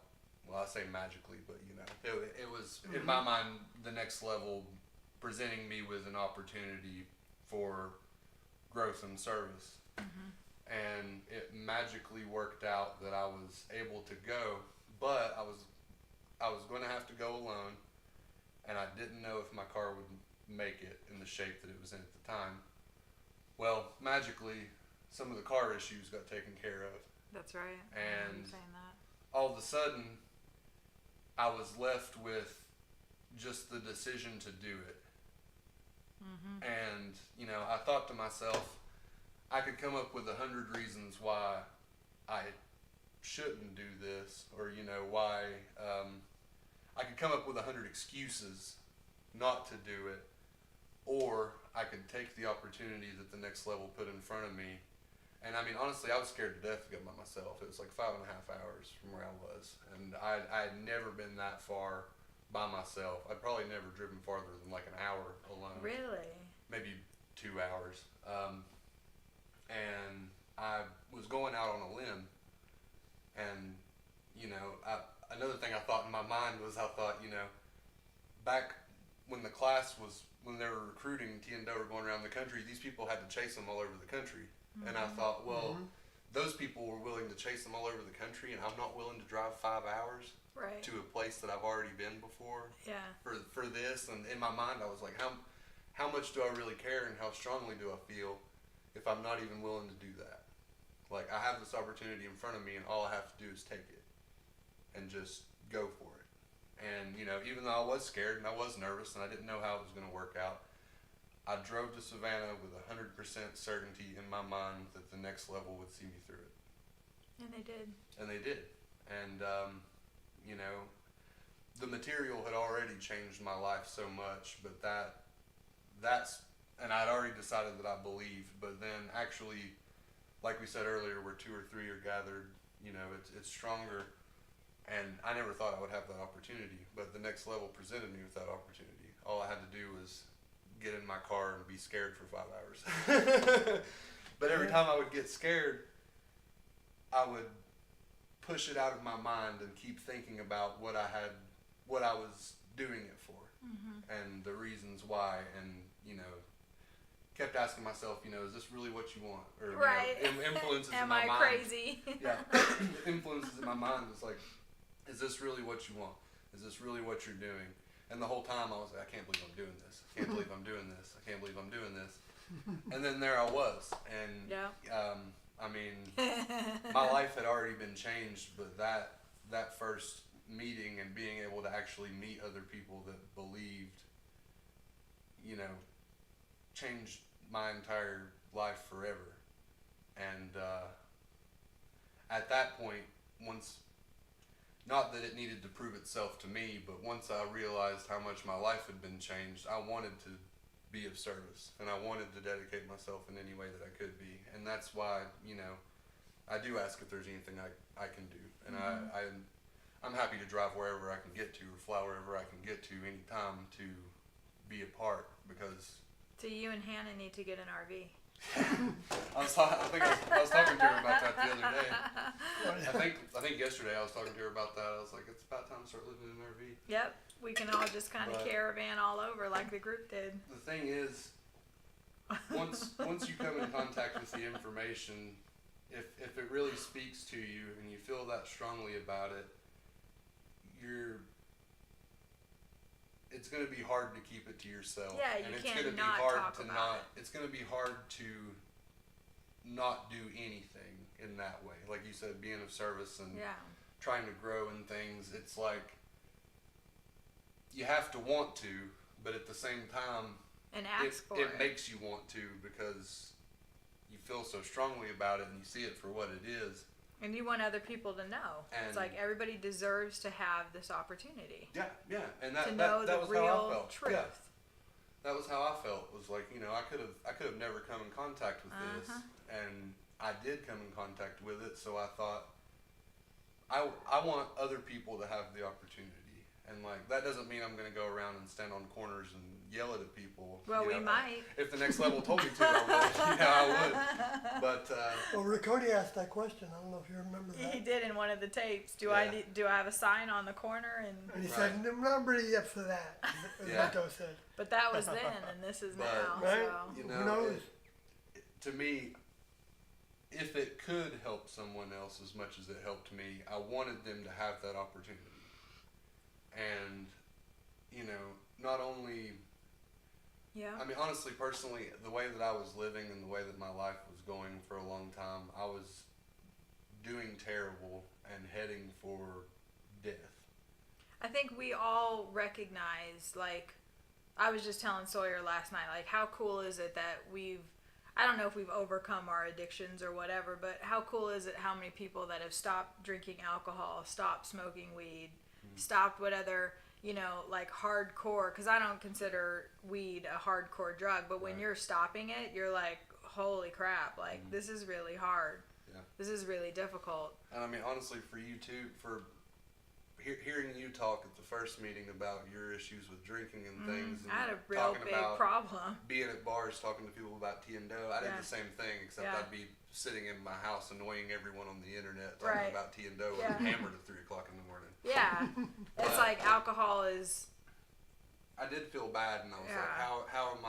how am I going to claim this message if I'm still behaving that way? that's how I felt too. I was And like, I then have to stop.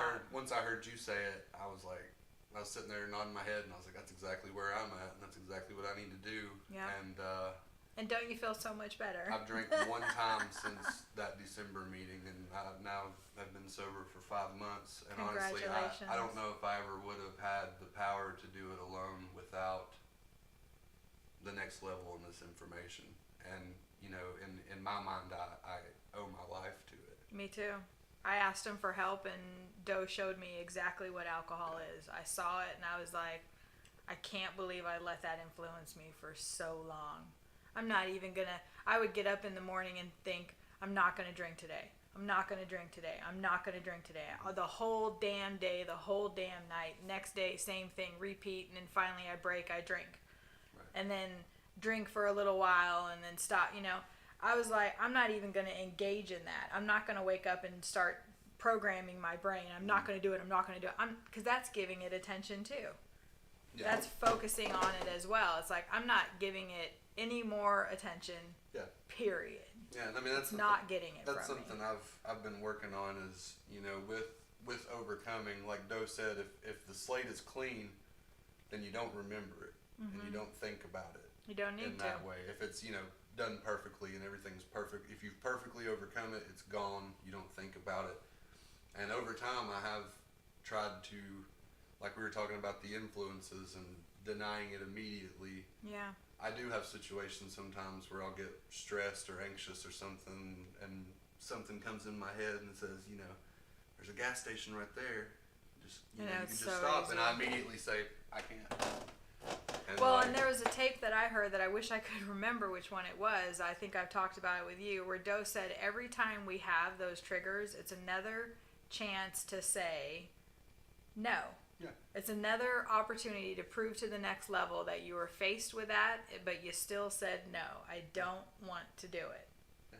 I don't want to. I don't care whatever is saying to me. I don't really want to do that. Like I was telling you, we were driving over here and I saw that cannabis store, and I was nervous about meeting you guys, even though I've met you 2 times. But I was still like anxious about meeting. Right. And I thought, gosh, we could just stop in there and get some weed, and you know, and yes, we have to buy a pipe now because I got rid of all my paraphernalia. But it's like that Yeah. thought came in my head like in a split second. And then I can show up to Waffle House and have a panic attack. Yeah, like it's Yeah, off Tennessee stuff, that's what it'll do. it's frustrating how much like it always seems like the influences are right there, ready to pounce at any second. Like you think you have it under control, you've got it licked, you're not worried about it, and then you just see one little thing, and then boom, it's back. But that's, you know, no, I knew immediately, like I said. Then what after that? Well, okay, I get high, and then what? Right. I have to keep getting high to keep staying at that level. I don't remember wanna if it be at was, that level. I don't remember if it was 2 or 3 in Beyond Human or if it was another tape or what, but at one point, it seems like it's in one of the Beyond Humans, Doe says, as you start to change and you accept this information, things that you used to enjoy will be distasteful to you now. And you won't enjoy it as much. And like, I've noticed that happening to me, that like, I don't want to go, like Tiendo said sometimes, don't go to the opposite extreme. And like, don't be super extreme one way or the other, but like I'm not going to turn around and like yell at other people for Right. drinking or anything. But You're drinking, so you're bad. Right, but over time, that's happened in my life, that the thoughts of the things are just distasteful now, or Yeah. like old ways of thinking, or Yeah. old habits, or things of that nature don't appeal to me anymore the way that they used to. Yeah. And that's, you know, that's part of the transformation process of changing and evolving in that way. Did you quit smoking cigarettes too? No, I'm still working on that. I was gonna that's say, that's my next step. That's my That's next a step. hard one. That's a hard one.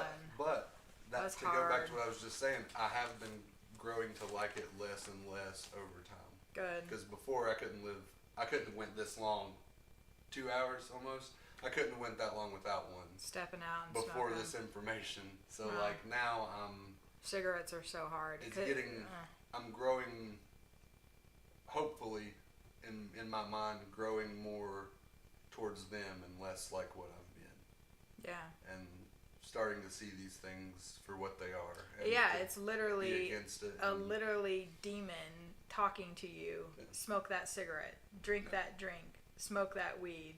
Hit Right. that bong. You know, like any of it. It's all like huge, nasty demon thought forms, influences.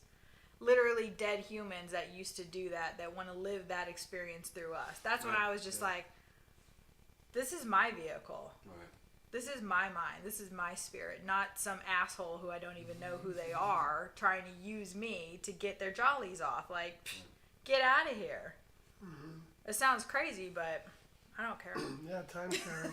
That was my rant, and my bit of my story. But Thank you for that. Glad to hear it. I was glad to tell it.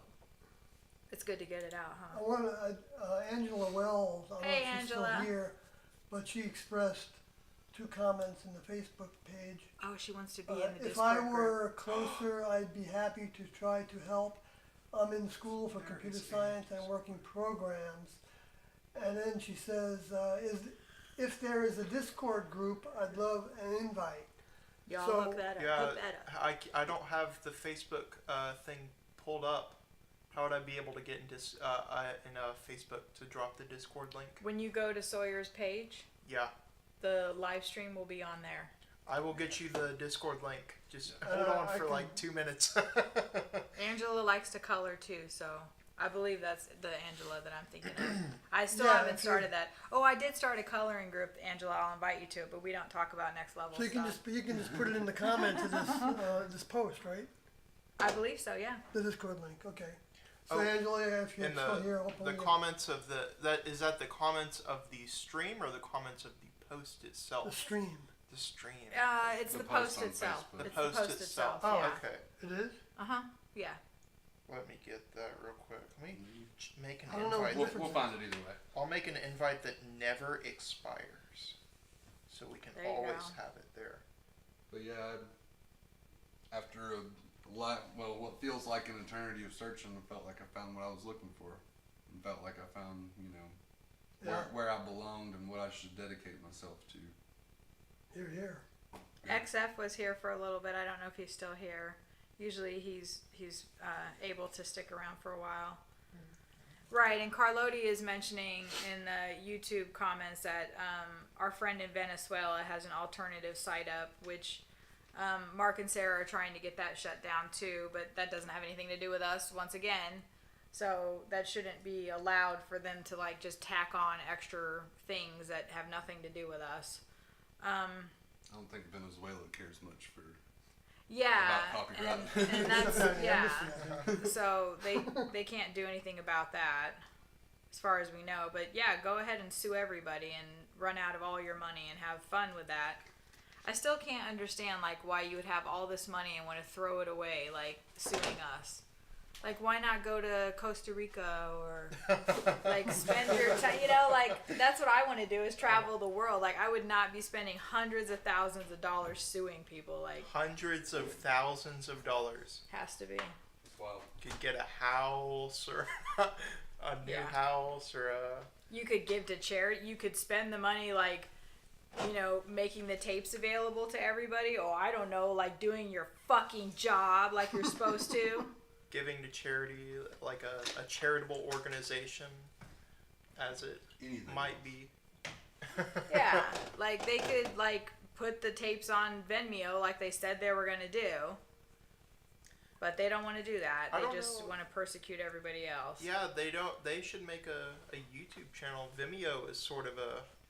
That's why it's funny that they like the Beyond Human they posted on Venmo too, and it has Yeah. like less than 100 views over all of the videos. Well, right, yeah. If I want to watch it on my Could be TV, wrong I've got to about go that, to but- my web browser and go to Vimeo. I can't. I have a YouTube app on my TV that I could go Yep. to watch it. It's Yep, like what? Me too. Maybe they just don't They don't want people to 'cause have I'm ready a- access to I'm a it. Zoomer. Maybe they just don't understand.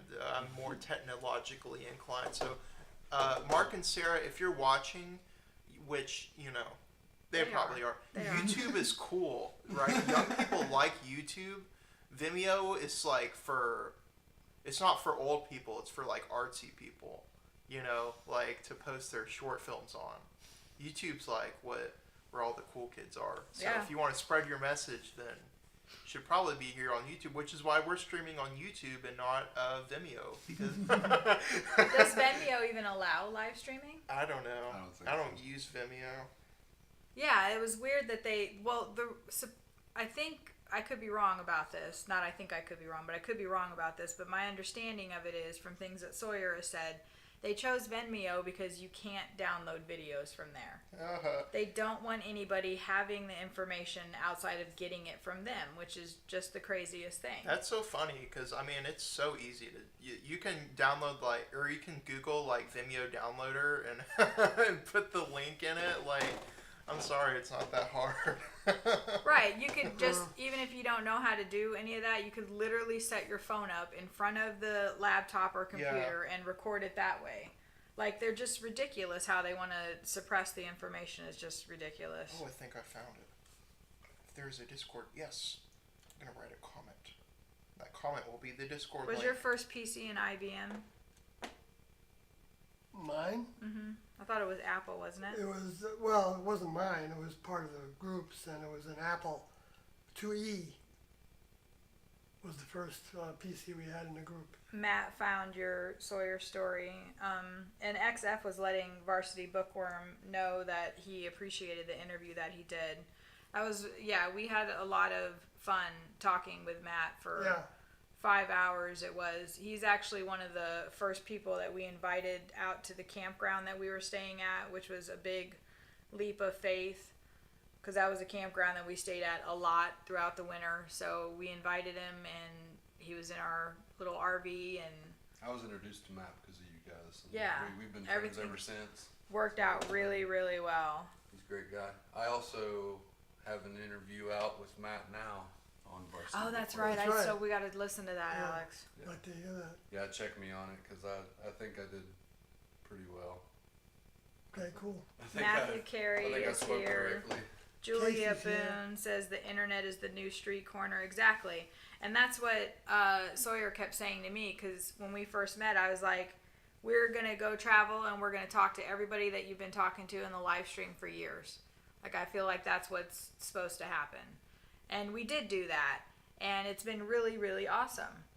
Meeting, I've only been around for a year now in the live stream. Well, actually, we're coming up on our 2-year anniversary. Mm-hmm. But that's September, so that's still a ways away. Mm-hmm. But for Sawyer to meet people that he's been talking to for years, I think has been invaluable. Yeah, I think so. Face-to-face meetings are completely different than just talking on the internet. I don't know, Dave, if you can kind of attest to that. It's you felt like you had to come and meet Sawyer in person. Well, yeah, let me just say all this because I just told all this to Sawyer and Kathy, but so the people at home can know. So I do not believe in Heaven's Gate, but I learned about Heaven's Gate just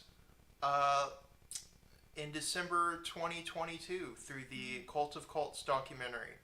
And then I emailed Mark and Sarah because I didn't know any better. And I saw a cute little Reddit post that was like, you can email Heaven's Gate on the website and they'll reply. And I was like, cool. Okay, what's going to And happen? then, I found Carloti and I found Sawyer and,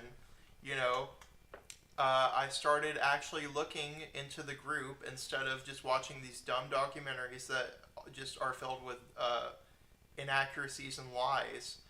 And I started watching Sawyer's stream, and it's just really cool how I can see, like what Alex is saying. That's why I'm so interested in it, is because T and Doe's message can affect anybody. That's why it's so cool, because it's a lot of people have this view of Heaven's Gate that it's, obviously a lot of people have the view of Heaven's Gate that's just they killed themselves, that, but as I started to learn, that's what drew me in even more. Is like, no, it clearly is not that.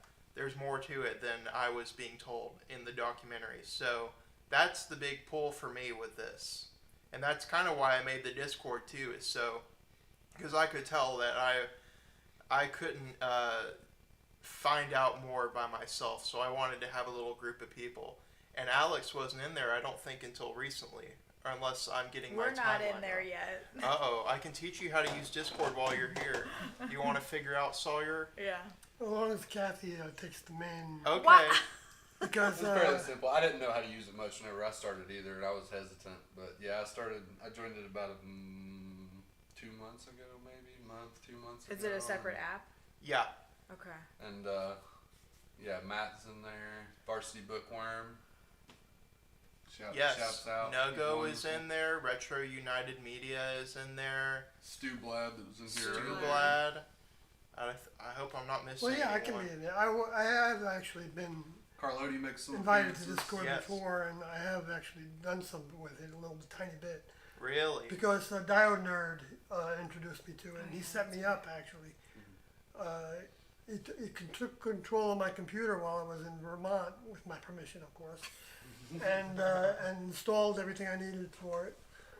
And he's done a lot over Yeah, the he's years, awesome. helping me multi-stream and stuff.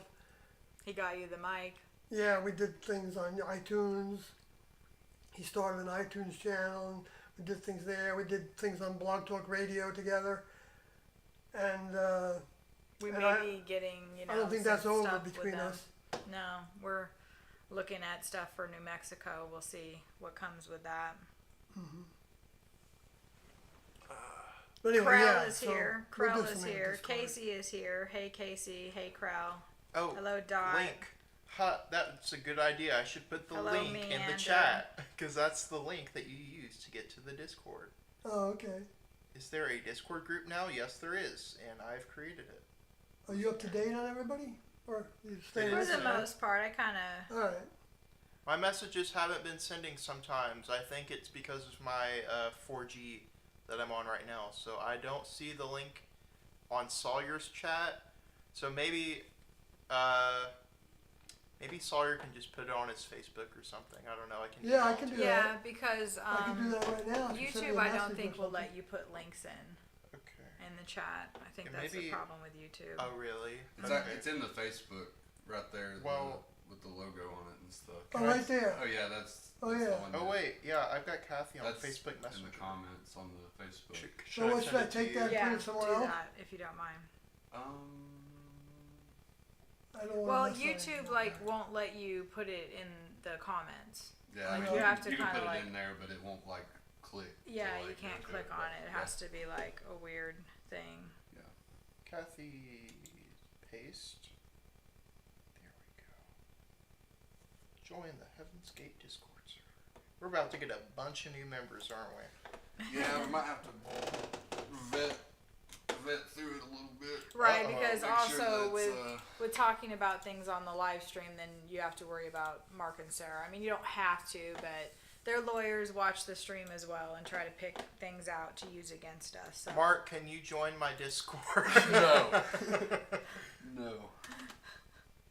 You'll see all of the talking that we do about sorority and, all of my new Rio D'Angelo emoji that I've put in.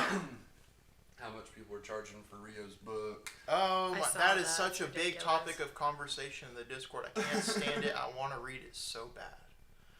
So bad. Well, we had talked. Sawyer and I had talked about, and you too. You wanted to do UFO missionaries, do an audio book on YouTube. I tried to contact Oh. Sherry Steiger Yeah. about that, and I You didn't hear did? back. Nothing, yeah. I Oh. didn't hear back. I ended up finding her phone number and tried to call her, but from what I understand, it looks like around the time Brad passed that she became born again Christian. So I don't know if she would be It almost too seems thrilled like, about me to do that. but- yeah, but I Sherry was. Steiger, if you're listening. Yeah, like please let us do an audio book of Probably UFO not. missionaries because we had talked about that as well, doing the UFO missionaries, just doing an audio book of it, and I think that maybe we should just do a quick audio book of Rio's book. The only way we're gonna get him out of the shadows Yes. Is to Yeah. get him to Do sue it. us? Is to get him to sue That us, would make me right. so happy. He can send us a cease and desist for the audio No, book. he's not going to do anything. I think there will be zero consequences. That's my theory. I think he's just. I don't even Yeah, think he he's watches just done. the stream. Yeah, he's done. Because there are some good pictures in there too that I would like to see. But They're really, the book is about this tall, really, and that it's about this thin.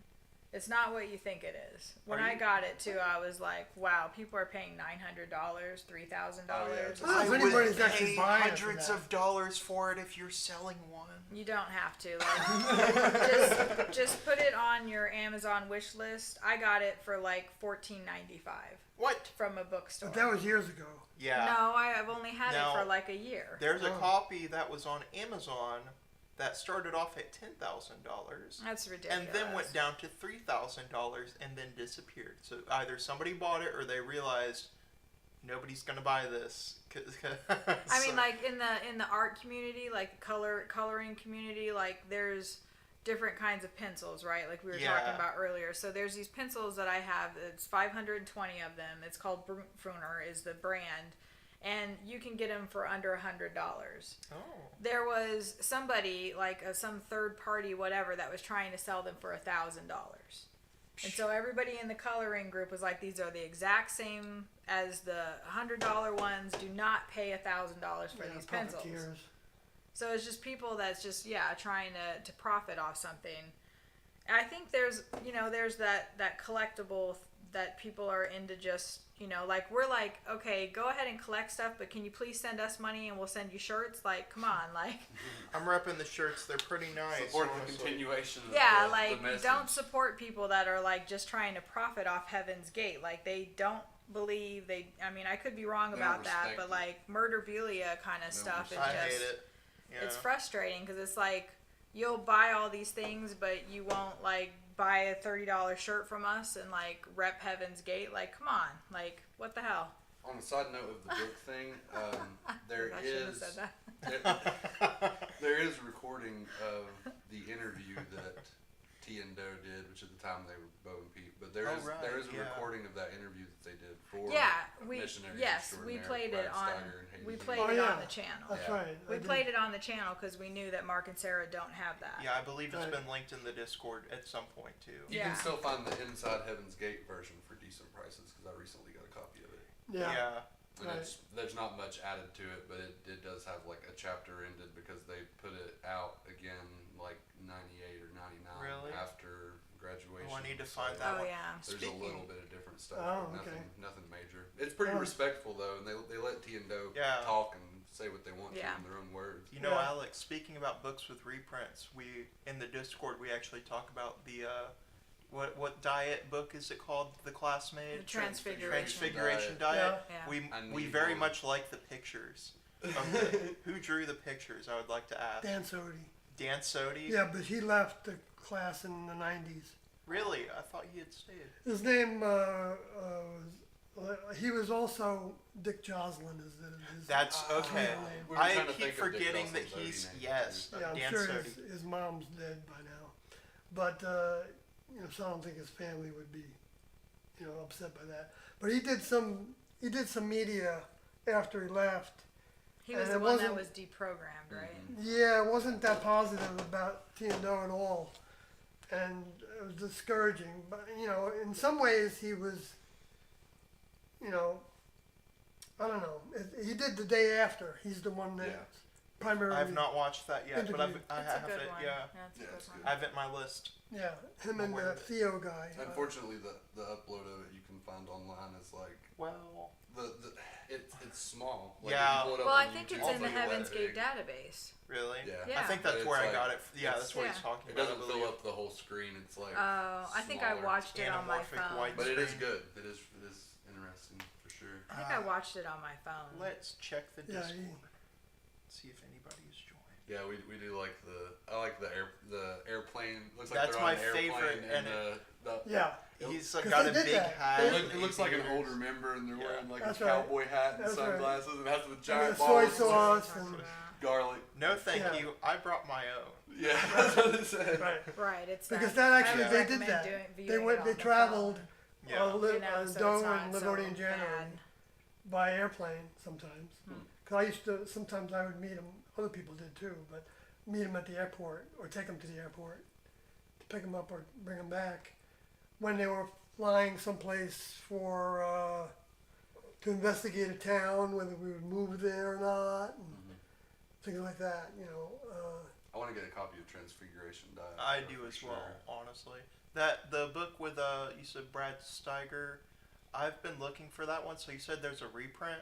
Yeah, Well, inside there's story. The first Inside, one's UFO missions, Right. missionaries extraordinaire, but the second one's Inside Heaven's Gate. I did not know about Well, that, that one cost like I got mad because I bought that because I thought it was a different book, but it's the same one. Like you said, with like maybe a couple new paragraphs. So yeah. I spent $75 on it. I immediately returned it. Oh. Yeah, there's a new 'Cause chapter at the end where they're it's like, not- we later found out that they were the ones that killed themselves. And it's like, Yeah, okay, to Yeah. me it didn't. you seem had to worth ruin it. it, didn't you? I'm sorry, but I spend my money on dumber stuff, so I'll get these sorts of books to read. Well, the UFO Missionaries Extraordinary is really the best one, and Yeah. you can get it on Amazon for like $15-16. I know, yeah, I've seen that one, but it's so old that I think a lot of the pages turn bright yellow on a lot of them. Yeah. And that kind of grosses me out, so I kind of want to find one with It's nice just pages. age. Yeah, It's just age, Dave. It happens. I know. Well, maybe you can find one that's, you know, It's a little bit nicer. might cost a little more. Yeah, maybe. But I guess Maybe you have to not. ask that question, right? I guess. Well, are there yellow pages on this book? When are we going to do a Sawyer book, audio book? Boy, that would be Seven- something. talked in, about in that. about 3 years, once Yeah. you get it all Yeah, recorded. really. We talked about that. Well, one page I a did- day. You could do it in 2 years. I did little synopsises of Wait, 3. parts of UFO Missionary How many pages Extraordinary. is it? It's 900. It's 900 pages. It's Is your yeah. book? Well, I So you thought it could was do in- 1750. Am I wrong? The pages are like big too. That's Yeah. big They're book. 8.5 by So it's- 11, or 8.25 by 11. I was think reading It was it. the biggest I tried size to I read a could page make a it day. with that company. Which, thanks to Greyface, we were able to do another printing. Right. I saw on Instagram they're just gonna sell signed copies. Yeah, recently? Both. Pre-signed. Mhm. Yeah. Yeah. Yeah. You know, Which is Ryan and awesome. Chloe put up the money to buy the whole Like that. all the No batch of problem. books. No problem. But I believe We didn't have any money, so we couldn't buy them. That's why they were struggling to bring those boxes out of the back of the Yeah. Uh-huh. lodge because they were Yeah. full of those books. So I That's went right. there. I went there one day before we That's left Savannah, and I signed like 100 of them, Goodness. so that they could sell them. They're selling the signed ones for more money, but I told him I'm okay whatever he does because Yeah, he needs to get his money back. yeah, I mean he's not going to make a huge profit from any of it, but he's going to make something out of it. So he's a business person, and you know I don't have a problem with that. No. We wouldn't have the boxes of books that we have if he didn't help us. Do you still sell signed copies? Mm-hmm. Yeah. Personally, okay. Maybe you should buy them through Sawyer and not. You know, you can still buy them through Greyface if you want, but Sawyer is selling them Yeah. himself. Well, we I think we're kind of mixed on stuff because it's such a pain in the ass for us to get to the post office. Oh, It really is. Like, we've had a couple postcards that we needed to send out for almost a month now.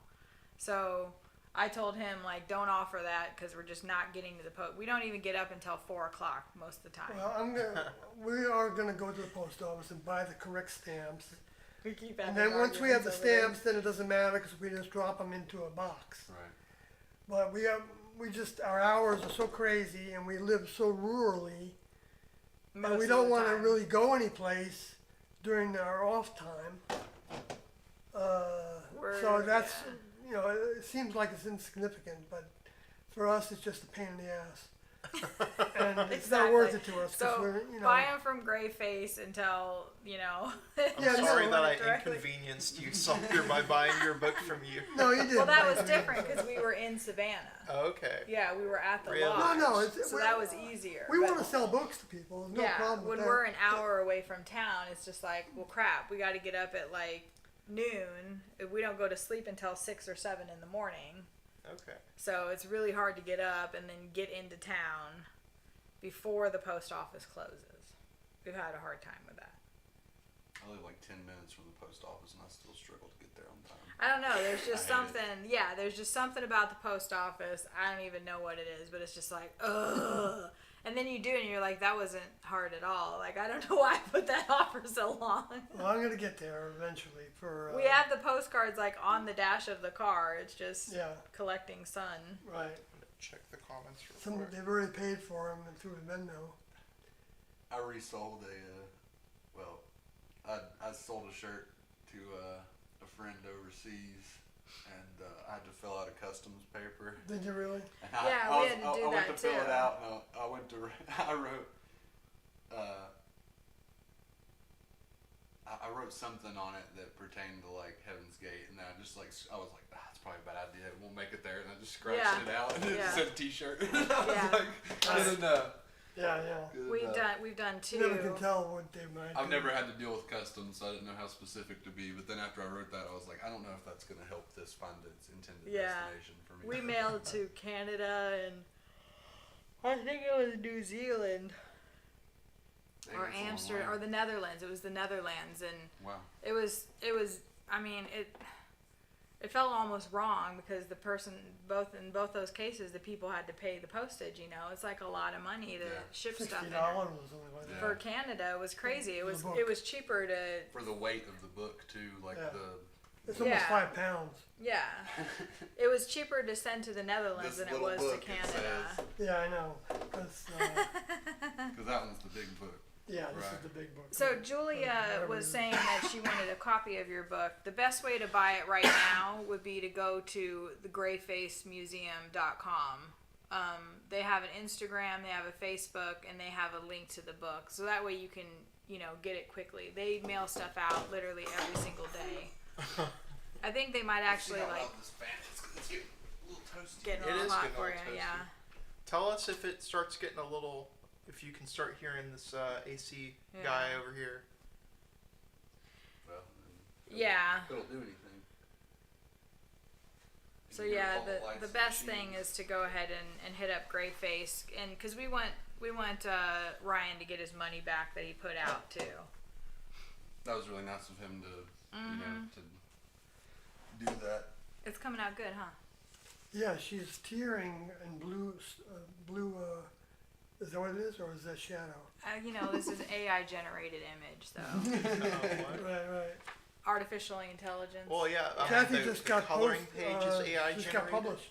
Yes, What? I She's don't doing have it- that one She's with doing me. it for this book. Yeah, right? this one I'm hoping to. The cover of this book right now is this right here, and I'm hoping I'm in contact with the author because of my other coloring friend. But this is the current cover, Oh. and I'm hoping that the author will put this picture on there once I Which get she it did done. with the other one. But yeah, she has this. The woman that does this, she has a AI program that generate. She puts in whatever, and it generates. I wouldn't even be able to tell. Yeah, a lot of it's quite controversial in the coloring community. Like, there's a couple people I had to Very block. controversial in about every Uh-oh. community. Yeah, right I now. had to It's, block a couple people because they were Yeah. like, terrifying. you're Gonna replace throwing everybody. real artists under the bus, and I'm like, I just color what I like to color. And this woman works a lot to put these together. It may Yeah. not seem like it; it's a different kind of work. It's just like somebody equated it to when people were painting.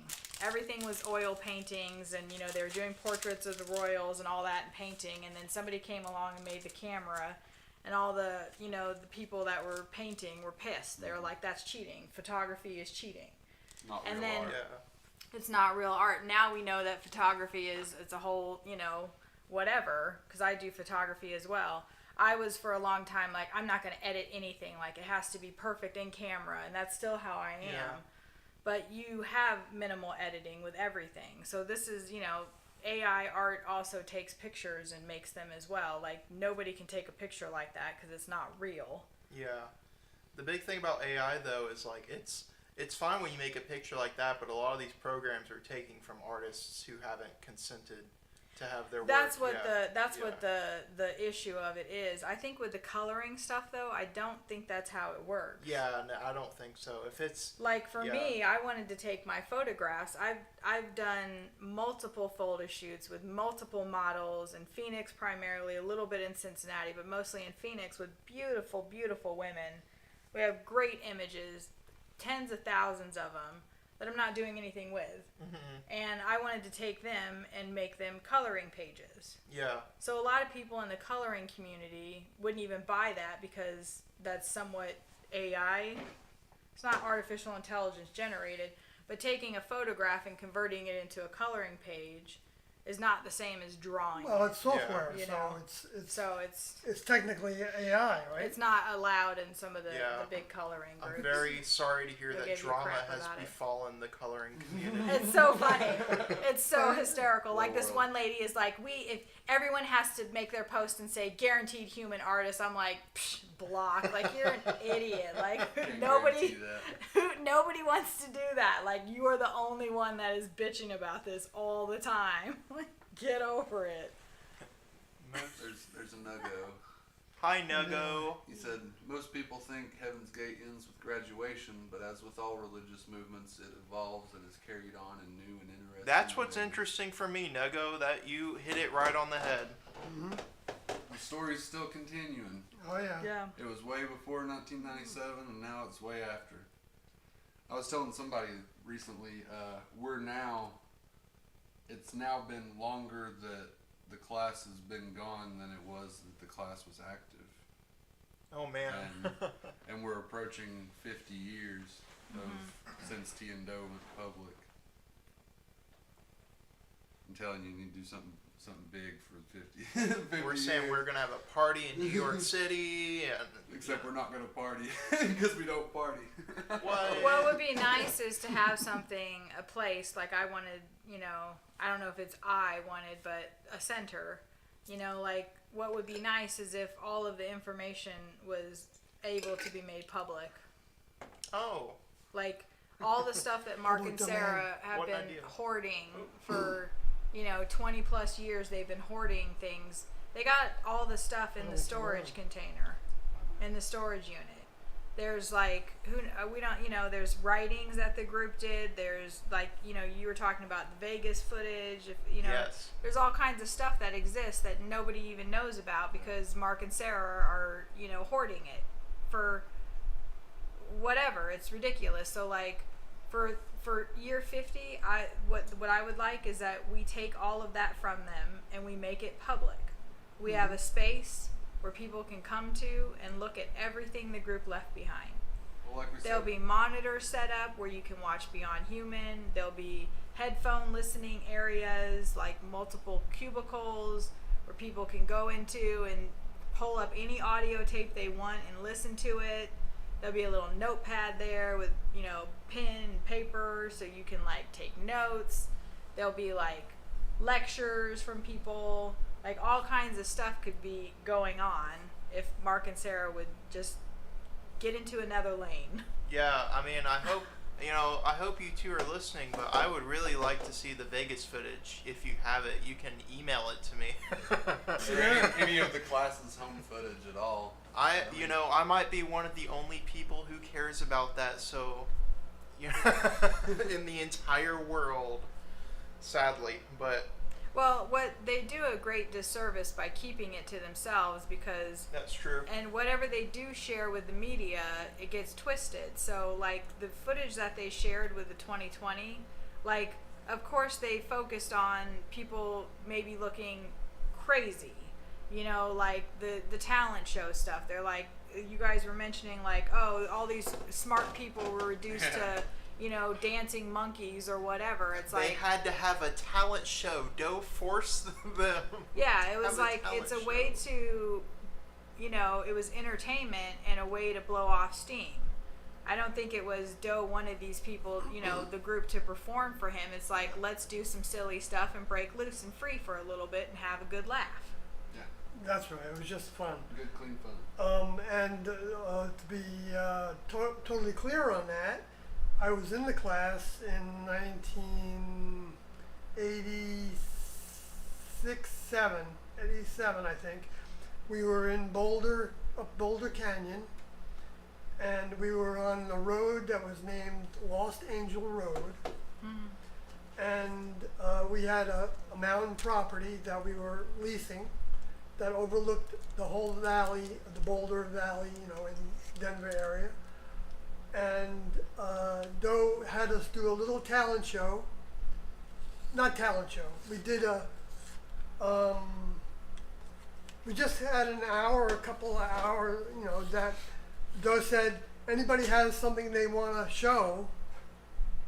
It was a little room. We weren't doing it for anybody else. We didn't film it.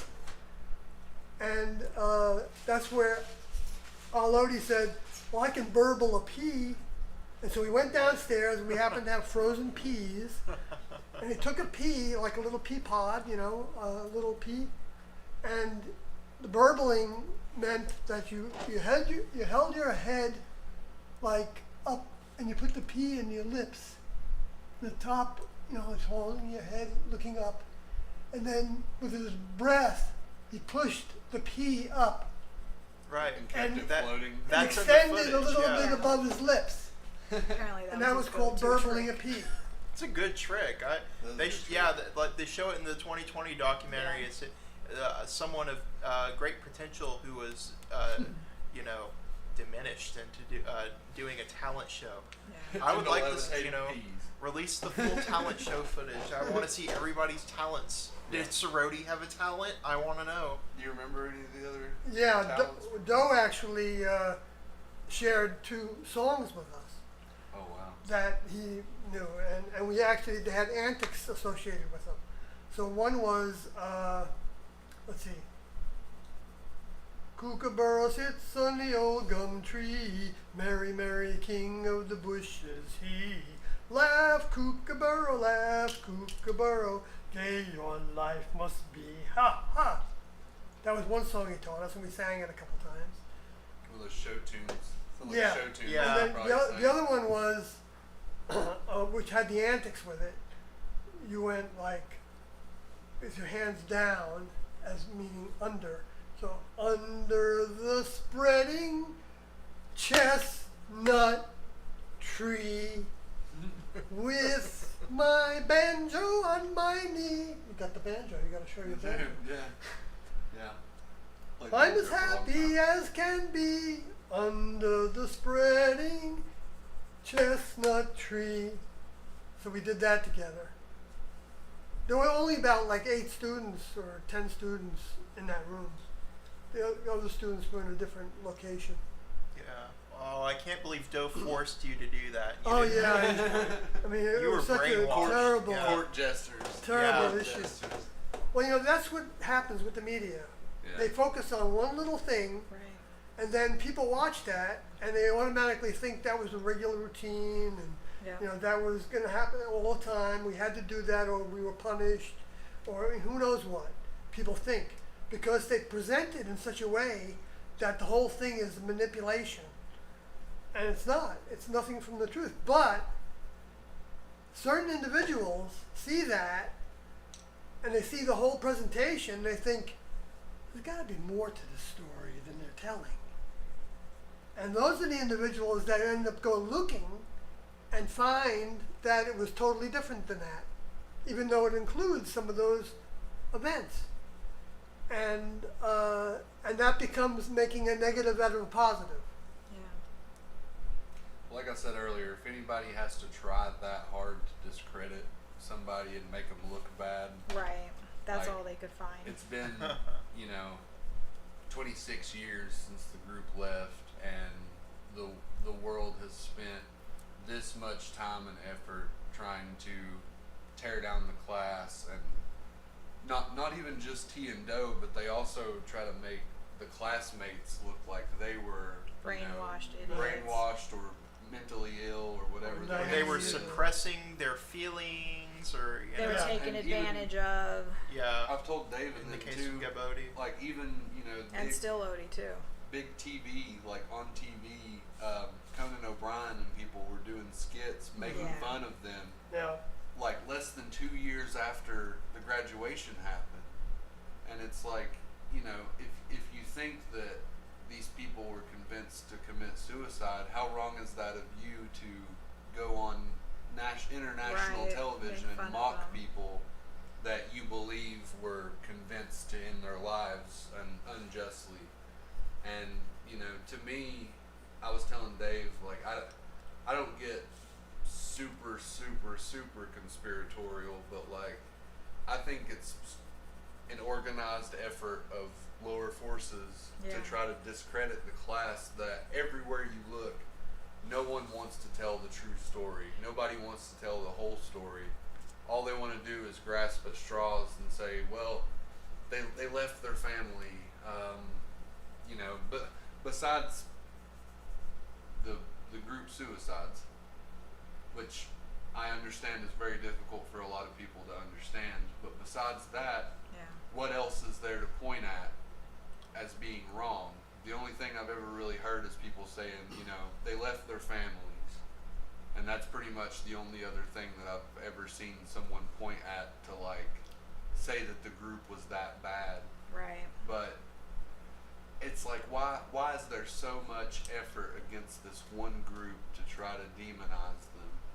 And to me personally, you know, I do believe that the lower forces want to make it look that way so that people don't look at the information honestly. That's right. Because if you can make somebody look silly or crazy or whatever, people don't want to even give it a chance. Right. But at the same time, you know, the next level enables, from what I've understood of Doe, and especially in Beyond Human, the next level allows Lucy and lower forces to get away with these things to begin with.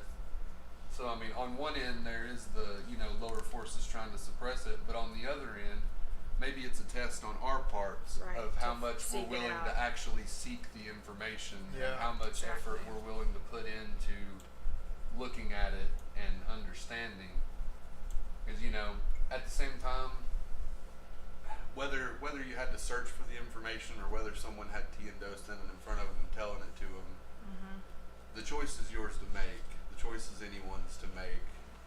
The only, and you know, we're not really trying to, Sawyer and Kathy and everyone's not really trying to proselytize. We're not trying to sell anyone on anything. We're not trying to say, you know, hey, this is why it's for you. You should really, you know, do this and that and everything else. Right.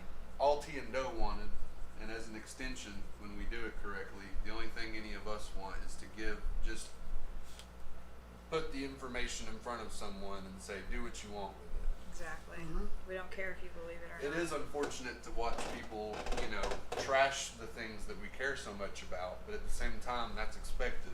And T and Doe said that that would be expected and that the world wouldn't understand. Yep. And at the end of the day, you know, that's the basic service, is just to say, hey, here's the information. I don't need to try to convince you. I don't need to try to sell it to you. Here's the information. Do with it what you will. Well, and And like, you might find it changes your life for the better. yeah, the USA Today ad that they put out, that talked about all souls were back and needed to be faced with a decision, either for or against. Either you're Yeah. for the next level, or you're against it, or you're in Lucy's camp. There's only two camps. So as soon as you hear the information, you're faced with a decision. You're faced with a choice.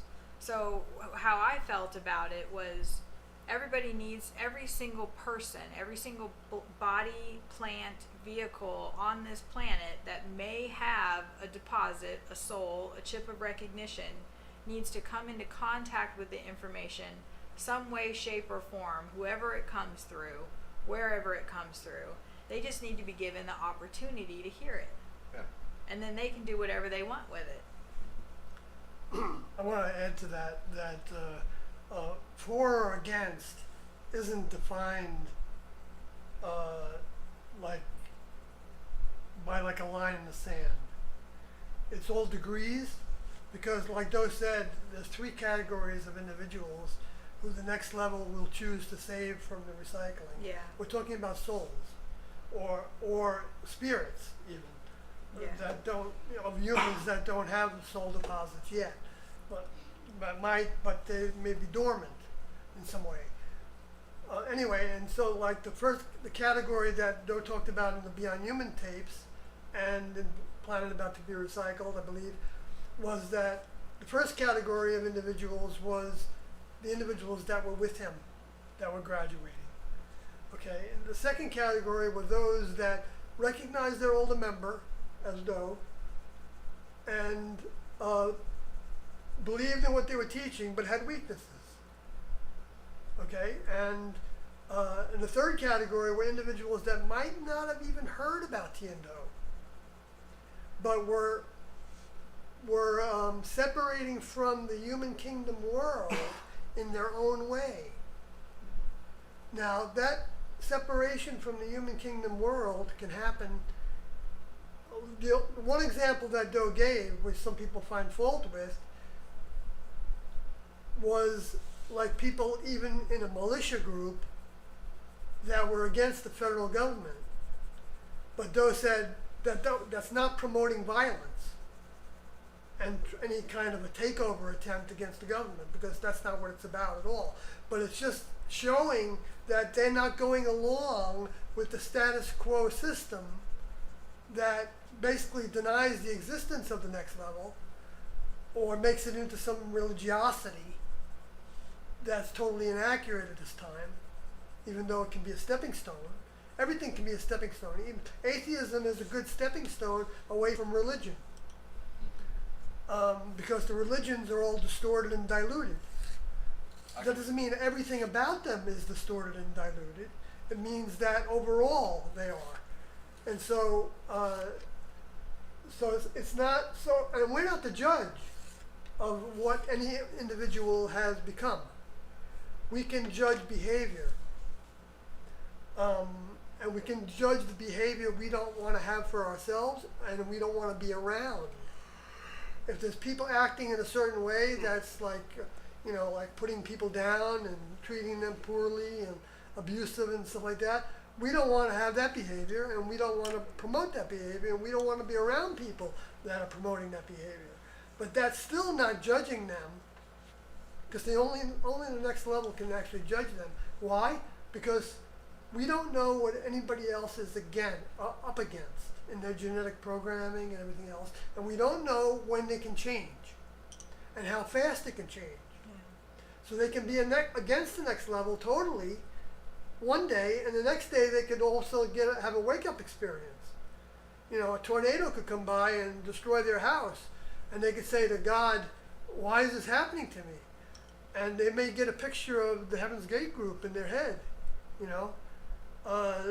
they may think, "Holy shit, I wonder if that was right," and this is my opportunity to, like they say, like when God closes the door, He opens the window. And that's, I remember when we saw that in a movie that we saw in the classroom where they used that line. I forgot what it was, Driving Miss Daisy or something like that. And the actor said that, and Doe said that that's a next level thought. That whenever there's a negative thing that happens to us, it doesn't mean that it's the end. It doesn't mean that we're evil or we're bad or that we've been on the wrong track, but it means that we have a chance to change from whatever we were doing, whatever we were thinking. Like they used to talk about how if you had like the people that were living on the Gulf Coast, and every year or so, or even more recent than that, hurricanes would come through and wipe them out. Houses would be demolished, businesses would be demolished, and a lot of them would say, "Well, I'll just build again," and they have insurance policies and all that, and maybe they can afford to do that. But Doe was saying that the next level was giving them forewarning that maybe this is some place that you should move away from. Yeah. Because when the next level is ready to do it, there's going to be more and more difficulty with the natural environment that we're experiencing, because that natural environment was designed to have a cyclic nature to it, and also was designed that the next level could change that aspects of that cyclic nature, so that to give people the opportunity to get out of their ruts, and we all get into ruts, Yeah. and so it's beneficial to to change what our loyalty is to. We can recognize some people do rise to the occasion every time there's a disaster. I mean, there were just some tornadoes that went through Texas and Oklahoma and other places and in Florida and stuff that devastated big areas. I think there's been more than previous years. I know it kind of happens in waves, and so people can forget and think, oh, well, it's just the way that the cycles are. But if you actually study the documentation as it's happening with earthquakes and volcanoes and now these fires that are just spawning up all over the place and throughout Mexico and the middle of the United States, on one day, a whole bunch of fires extend all over the place. And I'd like to see ground footage of that. yeah, I mean, I'd like to see it too, but it doesn't mean that I automatically disqualify I know. that that's happening because of the magma heating up because of the sun's activity. But I feel like there should be some. that's changing a lot. There'd be some reporting on the ground level of it, not just it pops up. Well, and there then probably it's is, but completely how do you gone. know? How do you know? Where do you get that information? The media is very slow to report certain things, and they don't send reporters out to different remote areas to try to figure out why that's happening and whether it's a natural occurrence or whether somebody's stimulating those events. I mean, I post things on my Facebook page all the time from the things that I see. I'm not trying to promote the end of the world. I don't care about that. I mean, it's going to happen. It's going to happen. I felt like I heard Doe at some point say that in this garden experiment, things aren't necessarily going to get any better in that way. And like things will get worse, whether it's in our personal lives or even in the world around us like that, whether it's human action or weather or things like that. And he said it could potentially be a next level way of pushing people towards Other the next areas. level, or to seek their heavenly Father, or sometimes in our lives negative things that happens, like say the tornadoes or recurring hurricanes in certain areas, could be a sign to people to leave. But at the same time, perhaps I'm not saying by any means that people deserve any of that, but it maybe that could be trying to show them the concept of walking away from your life, of like moving from the area that you've been in this entire time, or these seemingly negative things sometimes that happen can lead us to better next level thinking and actions. Like one thing that I've thought about a lot is as my vehicle was growing up, a lot of my family members and people around me seemed like they died constantly. And over time, now I look at it and I think, well, maybe that was the next level training me to receive this information as far as walking away from attachments to like my vehicle's family or that sort of thing. Maybe that was building me up to this point of being able to accept the information and move away from the area you've lived your whole life, move away from the people that you've born with and grew up with, and like we said, the various negative things can be used as a positive. And Yeah.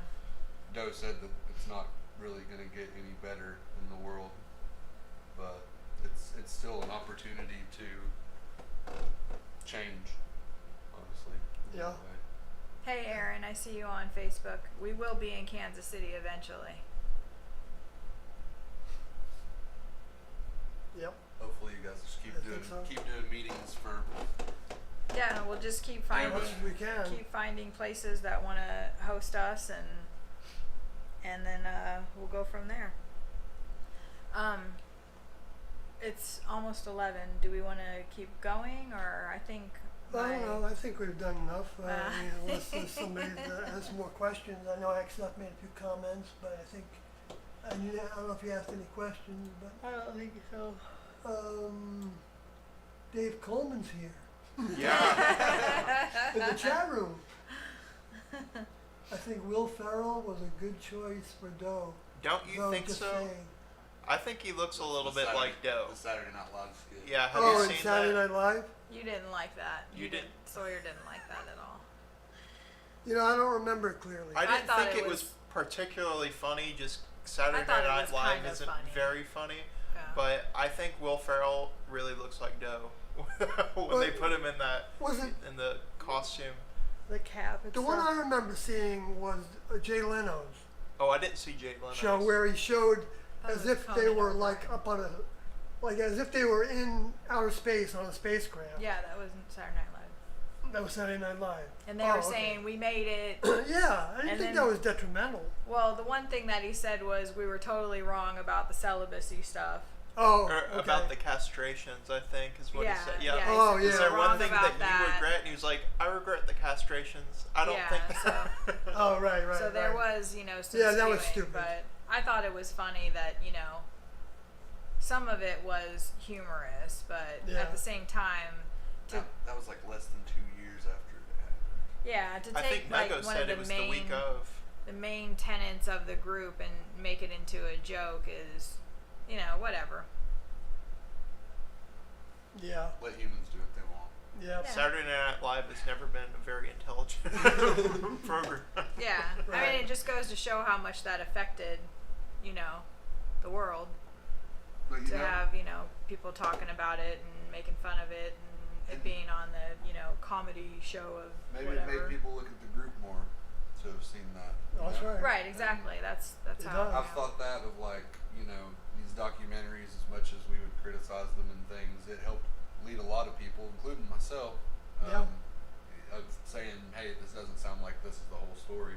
Yeah, me too. Or, sometimes I think about people which I know people are half and half on him, but like Benjamin Zeller, a lot of the times I want to get up in arms and be frustrated with him, but it's like they're keeping the next level on people's minds and they're keeping T and Doe in the class on people's minds, even if it is potentially negative, they're still keeping it there, and like these various other negative or different portrayals could still serve the purpose of the next level in bringing people to it in one way or another, or Right, at least keeping yeah, it on that's people's true. minds. I mean, I guess they say any publicity is good publicity. Right. I mean, Yeah.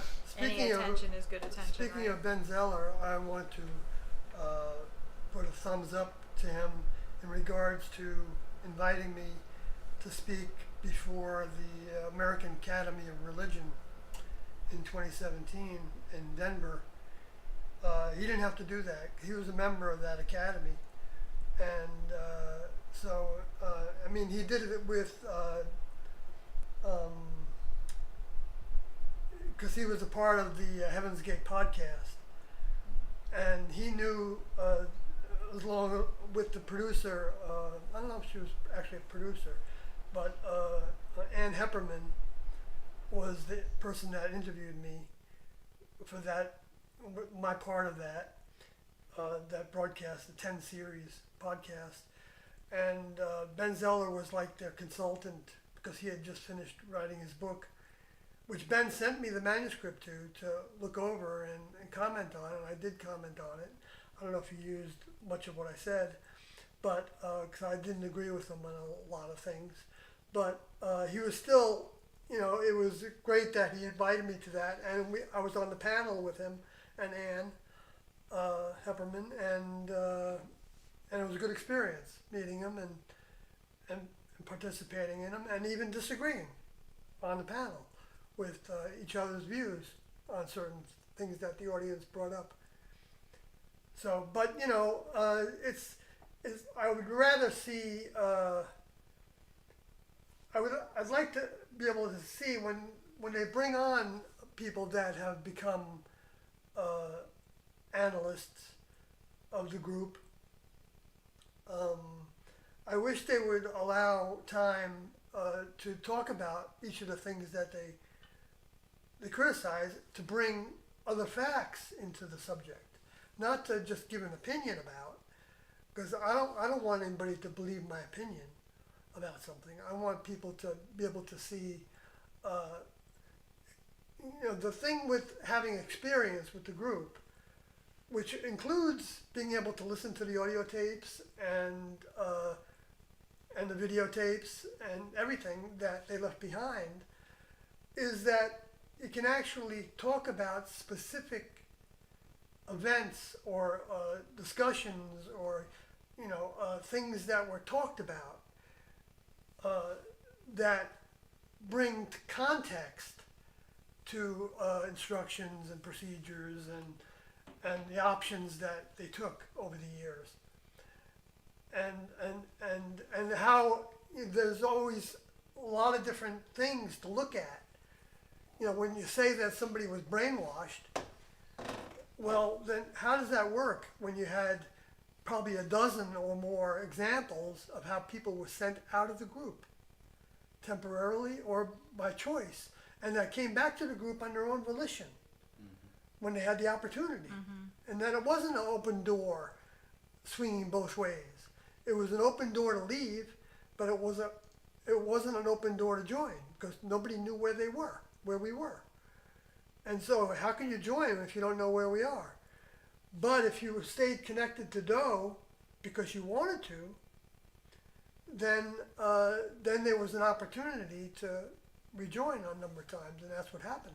That's why in Doe's final exit, you can see that Doe says, Steele Odie was out of the group for a while, and Just Odie was not Just Odie, but Silv Odie was out of the group for a while, and a number of other individuals that were out of the group for a while. Because that's true. And why were they out of the group? Why did they send 19 individuals out of the group in 1976 when the group just formed?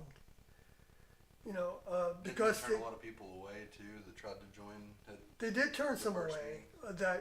that didn't feel that they were ready to join, and they didn't want them to feel guilty about it. Even in the book UFO Missionaries Extraordinary, there's an example of one of the interviews where T and Doe told a woman that had some children that maybe it wasn't her time and that she would have a future opportunity.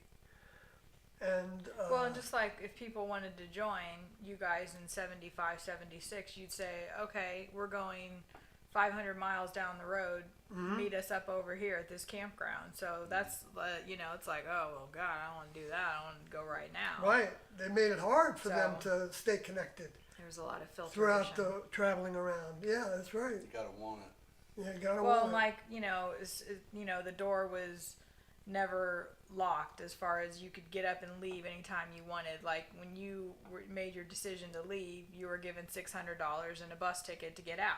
A plane ticket, yeah. So it That's wasn't right. just like, no. And even Doe said in the meeting that they had after you left, or I think you said that he told everyone not to try to talk you out of it. You'd already made your decision. That's right. So there wasn't like this, we got to sit him down and, hit the triggers to control his brain to keep him here. Right.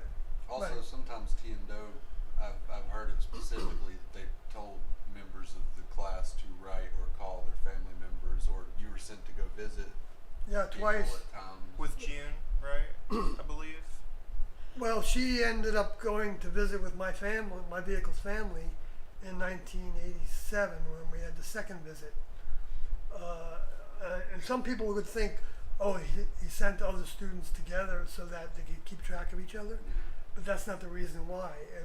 The reason why was to show the families to meet other individuals that had joined, so that they wouldn't have this head, they wouldn't be wondering what the other people were like. To see what they're like.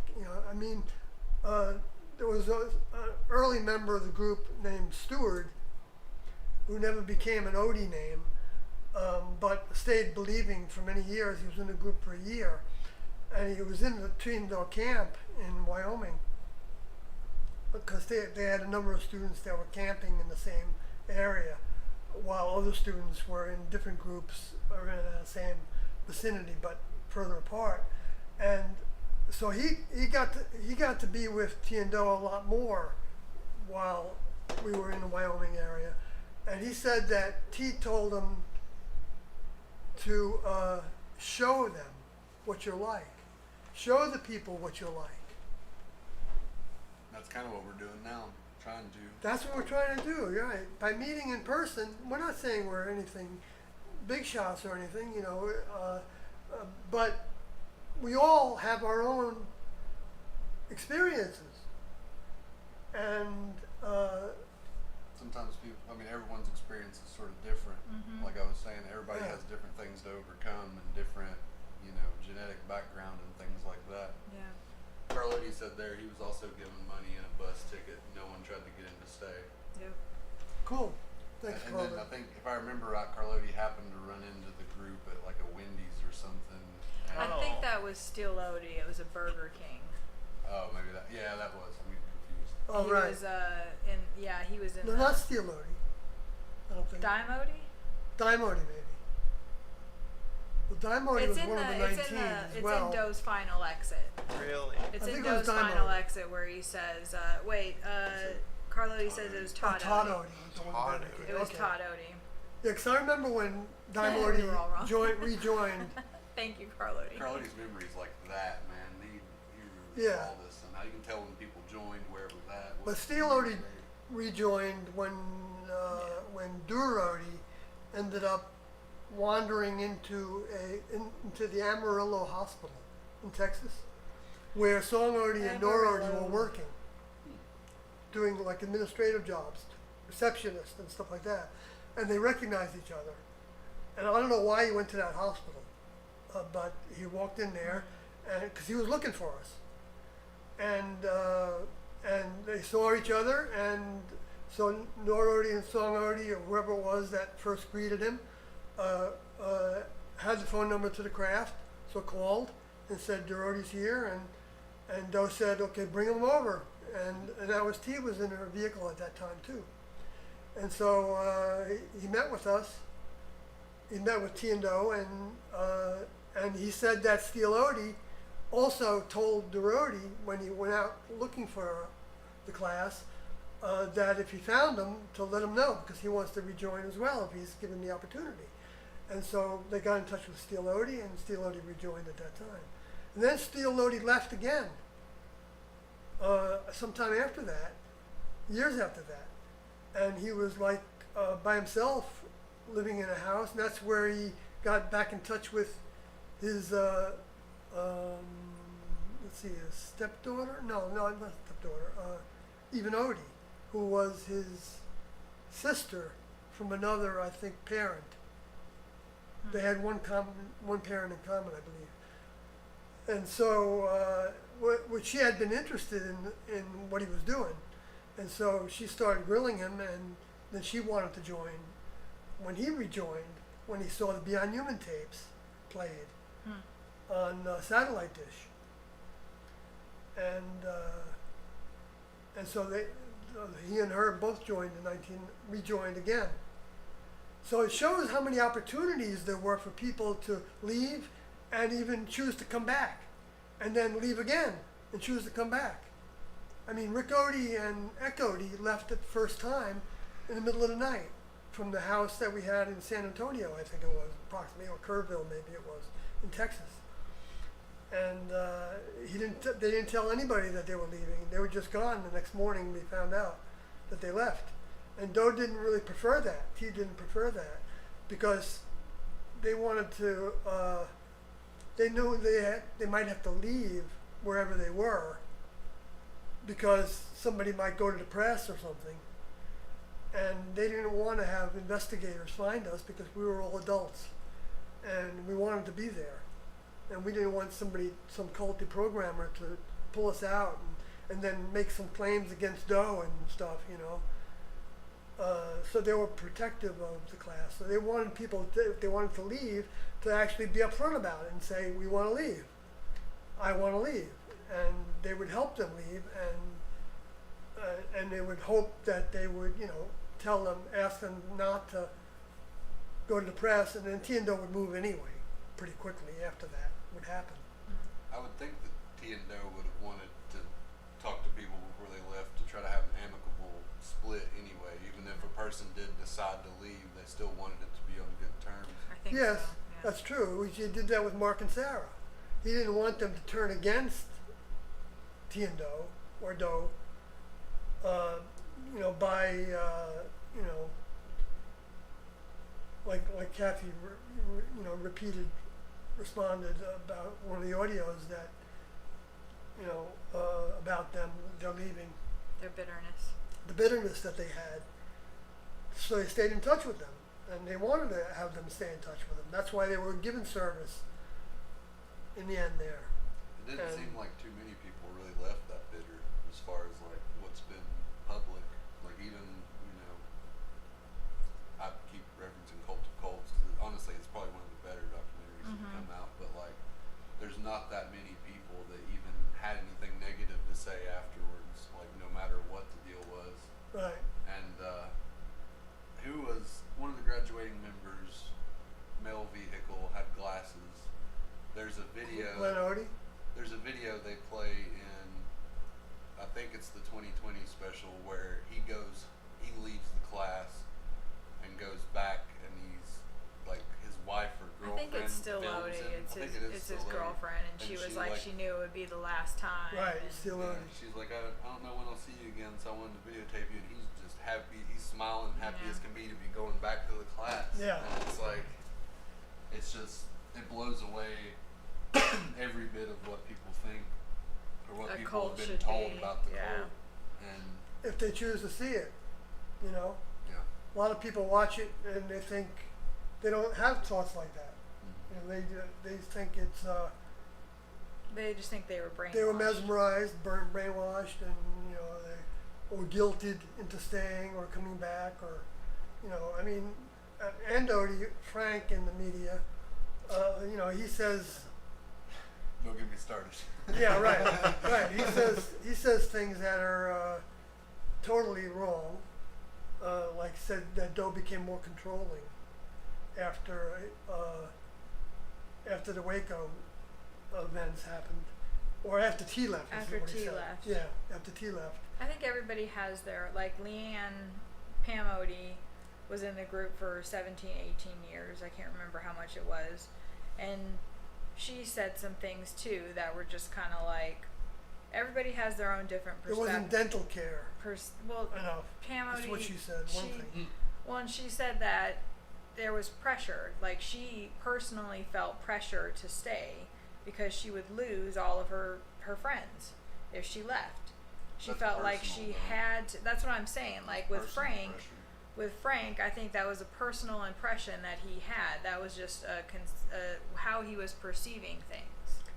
And he perceived that yeah. it got more, controlling or whatever. Like, but that's how it potentially always was. They were just seeing it differently. He just started to get disenfranchised and decided that wasn't what he wanted. Right. If you're going to use that word controlling, then it would be less controlling after T left, which is evidence, like even from tape 334, where he was talking about having a separate place for a number of students to go where they could grow better, Right. when they weren't subject to all the same disciplines. Well, and some people have the misconception that you guys weren't allowed to watch the news. Right, Like which that is you- ridiculous. Which is the exact opposite of how things were going, or that you were forced to watch Star Trek, because that's like That what. sounds awesome. It was fun. Yeah. Right. It was fun to But watch. it's like something. they built up the whole thing around Star Trek. It's like that's not true. No. They watched. There's even a tape that we were listening to where one of the students is like, "Could we not have the TV on all the damn time?" Like it was bothering her that the TV was on. Like it felt like it was on 24/7. They were allowed to, not even allowed. It was if that's what you wanted to do. I don't remember the TV being on all the time at all. So I don't know. That must have happened after I left. A lot of the Star Trek stuff's really misunderstood too. I don't know. Oh well, I actually, think it was a later tape, so it might have been after you were Yeah, gone. because we had viewing Because time. there were TVs in every room. You said At in one almost point, every room. At one point, we had little small TVs in the bathrooms. We Oh, had really? like 3 or 4 bathrooms, yeah. Okay. We had cables, the coax cable running to all different places, and we would watch the news because don't want us to see the news at certain times. And so if somebody was having to use the BC bath chamber at that time, he wanted them to be able to watch the news while they were in there a little bit. And until like at one point we had the cable news with the little ticker tape. No, maybe it was satellite. With the API ticker tape going across the bottom, telling us the news events that were happening, and while they were putting a bigger story on the screen. And that was the same feed that the news agencies used to make their stories from. And we had that, every day we had that coming across because they wanted us to stay aware of current events. We had newspapers sometimes, and I don't remember which one newspapers Went to we the had. movies. We went to all the kinds of movies. We had videos. We had. We had a certain amount of music that we had classical music. We had Gilbert and Sullivan music, which I kind of ended up liking, and classical music. Some of it I liked, but I didn't. They didn't want to give us things that we were attached to in the world. Right. Generally, it's more generic. Like classical music, people aren't that identifying with that as their personality kind of Right. thing. With that. But no you probably geos. also didn't want music that would remind you of, sex, drugs, and alcohol. Yeah. There rock you and go. roll. Well, Exactly. there's one tape that we were listening to at the very end where Doe was talking about that, of like why they had kind of discontinued listening to music because it was the one thing that would pull you back into the world. It would pull you back into your past. And if you wanted to do that, if you wanted to listen to music, then go for it, but you couldn't be in the class and do that. Right. Well, And I'm sure Doe knew how powerful music was after his Yeah. life with music and loving it Yeah. himself. And Yeah. It can have a really strong sway over certain people. Rise Above coming in Which right it as did we're with, about to Arodi. quit. I remember when Arodi, which he rejoined in the 90s, in 94, and then he left in 97 again, or 96 or 5. These I don't chairs remember like exactly have what no year he left cushion. because I wasn't there. Those ones are worse, but But You he wanna was switch? starting to listen to music no, I'm just gonna get like up for as a little regular bit 'cause my routine, butt is and he would falling. just sit in the room where we had a music player, and he Forgot my would drink put it over there, on and too. just listen to it and close his eyes, and he was getting into it. He was getting into it. As an experience, and that wasn't the way it was designed. It was supposed to be background. That you weren't gonna not do your tasks. If you had spare time, and you wanted to sit there and listen to music, there was nothing wrong with that. But we had other things too to do with your spare time, and like listen to audio tapes, which was only required once in a while Yeah. to re-listen to a meeting tape. And over the years, maybe 5 times, they said, "Why don't you listen to that meeting tape again?"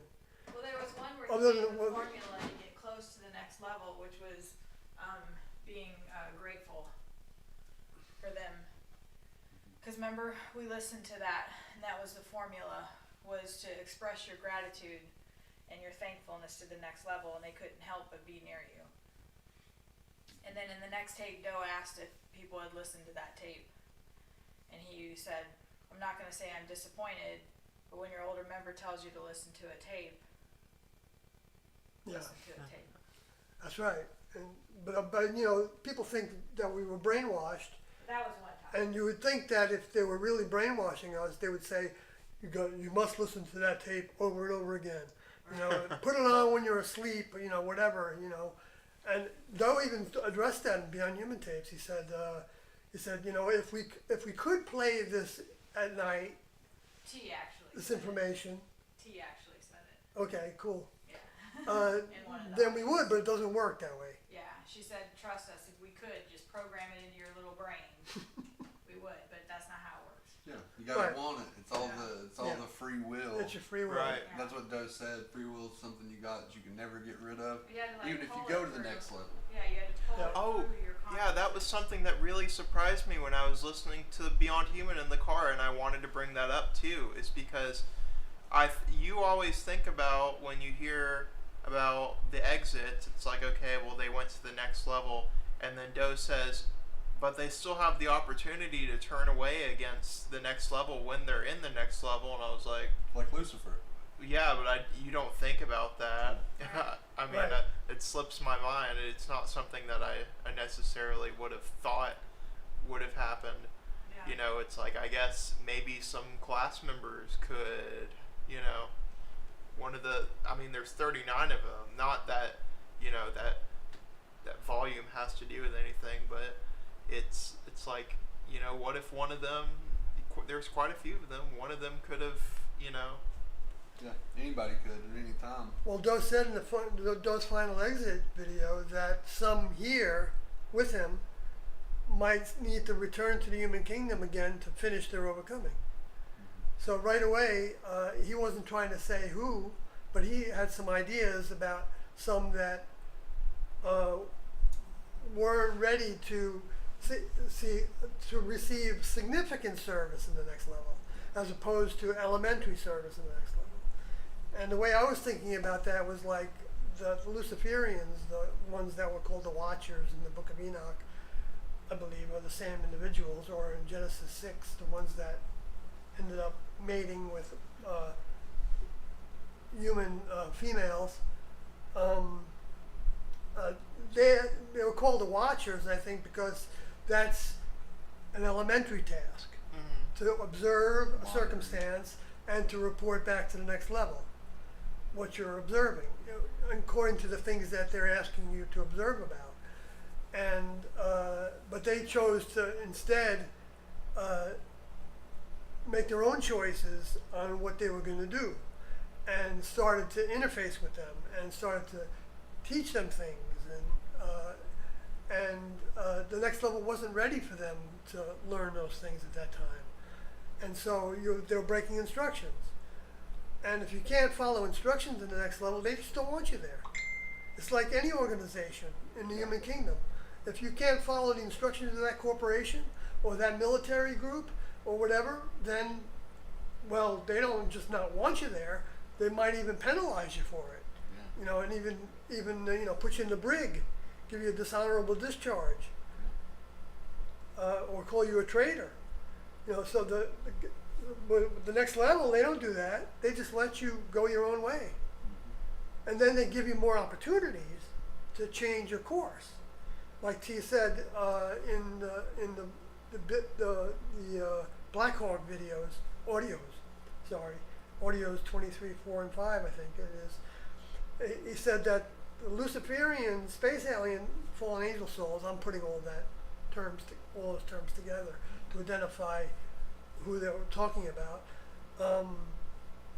but they were given many opportunities to change before they were actually cut off. They cut themselves off. They weren't asking anymore the next level's advice on things.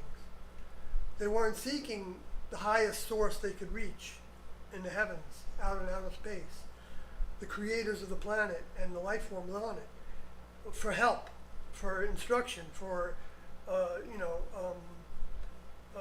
guidance on choices. And because they weren't doing that, their actual concept,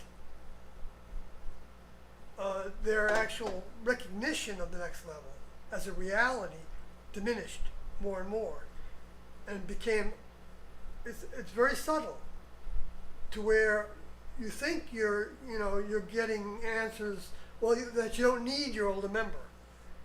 Anybody that thinks that they don't need Doe is not going to go towards becoming a member of the next level, because it's like thinking like you're in the military and you think you don't need the captain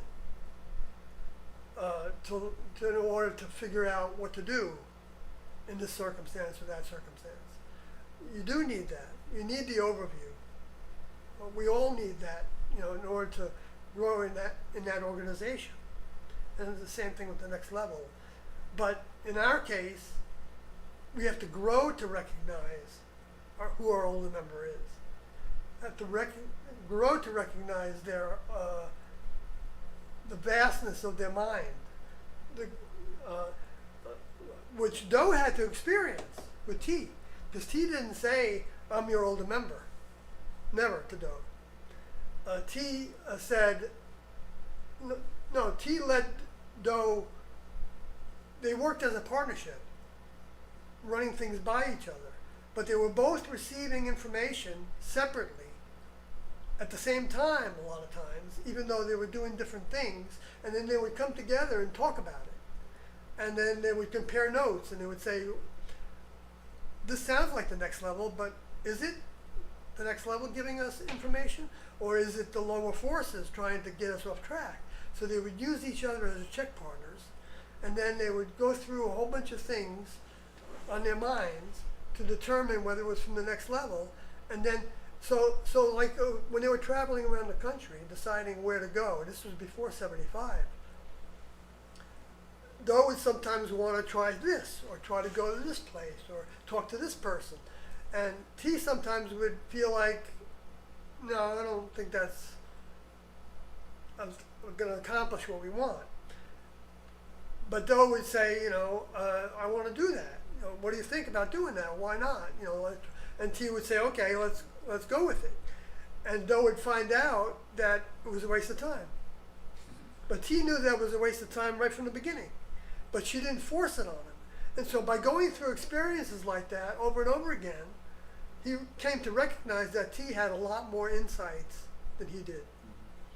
And he knew that he ended up knowing that T was his older member, his heavenly father in the past. That also reinforces the free will even of older members of the next level, that you always have the choice to do whatever you choose to, Yeah, and suffer the consequences potentially. yeah. Yeah, so exactly. would you say that being in the next level is not dissimilar from being in the class itself because of that sort of dynamic that's there? Kind of like what you said, like a military, you have to report, or maybe that's not how you said it, but Chain it's of like, command. yeah, Yes. chain of command. I think so, because they were trying to actually make the environment in the human kingdom into like a laboratory Right. for the growth of a training ground, actually, like a boot camp, to help give the training a next level training, next level behaviors and ways. Like there is no sexuality in the next level, so you have to get rid of your sexuality while you're in the human kingdom, if you're going to qualify to become a member of the next level, okay, and graduate. So, and that's one example. There's a lot of examples like that. They don't get angry in the next level. That's a form of sensuality as well. And so if you're like getting your beef off on somebody,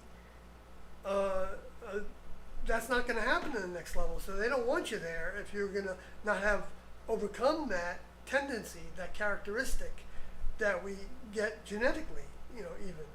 And that gets reinforced for some people, and that becomes their big boogaboo, anger and attachment to people in the world, the vehicles. The next level aren't attached to their vehicles and the relationships with other vehicles. What they're attached to, if they're growing, is their older member. And the older member isn't attached to the younger members. The older member is only attached to their older member. So you don't have all those compromises that are made like in human kingdom when you get attached to other vehicles, and other minds, to where you'll start to do things differently with the people that you're more attached to, and so this other crew member who you're not attracted to in some way, you're not going to pay attention to what their opinion is on something, because they don't chemically float your boat. You feel like they're vying for their own way, you know, and so you don't want to give them their own way, and so you end up having butting of heads. So the classroom was the circumstance where that was all happening, and so you had people that were put together as partnerships for periods of time that were together as partnerships so that they could help each other grow towards next level behavioral ways in their relationship with their older member. And so if somebody was doing something that was different than procedures, whatever it was, how minor it was or major it was, then the partner was, you're supposed to ask your partner for that help. And then the partner being asked for it was supposed to give that help when they saw it in the best way that they could. You know, in a next level way. They wouldn't like say, you fucked up, you know, you did this and you did that and you did it wrong and, you know, what's wrong with you? Why can't you fix that problem, you know, that you're doing all the time by breaking that procedure, whatever that procedure was. Like it might have been the procedure on measuring flour, which you had the knife go across the cup in a certain angle so that you wouldn't pull too much flour out of it. So you'd have a consistent measurement, as if that was a laboratory, that those ingredients were really crucial to measure correctly. And so, you know, somebody wasn't doing it according to procedure, you want to know why. And if you're somebody that was breaking that procedure, you would want to say to your partner, check me on this, make sure I do it correctly, because I want to do it correctly. But some people would be like butting heads, you know. And so yes, the circumstance in the classroom was trying to be a replica of what they would experience when they were on a spacecraft in laboratories that had a lot more importance to them. I got one more thing before we end it. It shouldn't be very long. One thing that I was shocked to learn that, of course, isn't similar to other cults. There wasn't really any punishment in the way that people usually think of punishment, whether it's from cults or even just from the world in general. There wasn't, you know, you probably weren't even going to get yelled at, you know what I mean? Like, and so what was something like that? What was whenever you did something wrong, they just took you off the task that you were doing? Like if you did a task wrong so many times or made infractions, what was the Consequences Yeah. to yes, I mean sometimes that was it. I think Kathy can attest to the way that sometimes Doe would bring up a lesson for somebody in the group during a meeting, and some people could think of that as, well, I'm embarrassed by that, you know, but then other people would think, I'm glad you're bringing it up. Thank you, Doe, for bringing it up. And I mean, they would actually feel that, because I was one of those. I was given many lessons. You can hear a number of times where Doe was correcting me in a group, and I know at the time I wasn't happy about it. I mean, I wasn't enjoying it, but at the same time I knew he was right, and I knew I was learning something from this experience, and I was thankful for it, because I didn't want to get off track, and but then when Doe would say something to somebody, like privately or in group, like on the one time where he told me that I was competing with him, and I was for 3 days, I was like down in the mouth, you know, upset, even though he didn't take any tasks away from me. And then he came to me and said, okay, you've taken it seriously, I see that you're taking it seriously, now let's get on with it. Yeah, stop pouting. Yeah, because that's another thing that we can get into, thinking that, you know, I'm so bad, I'm so terrible, blah, blah, blah, blah, blah. Just get on with it, you know? Get on with it. You know, correct the task and move on. So they didn't like play to people, you know, like their emotions and stuff. They gave them a lesson when they deserved a lesson. But they didn't think badly about them for that lesson. They weren't like putting them in the doghouse. There wasn't any, like Tolodi was an example of what you were bringing up. he was kind of clumsy. He was the one that was named Tall Odie because he was 6 Yeah. foot 6.5, 6'5.5" or something like that, and he was a little bit clumsy. And so we had at one point T&O bought a bunch of new silverware and gold plated plates and these goblets that were crystal goblets, like for wine. We didn't drink wine, but we used them for water.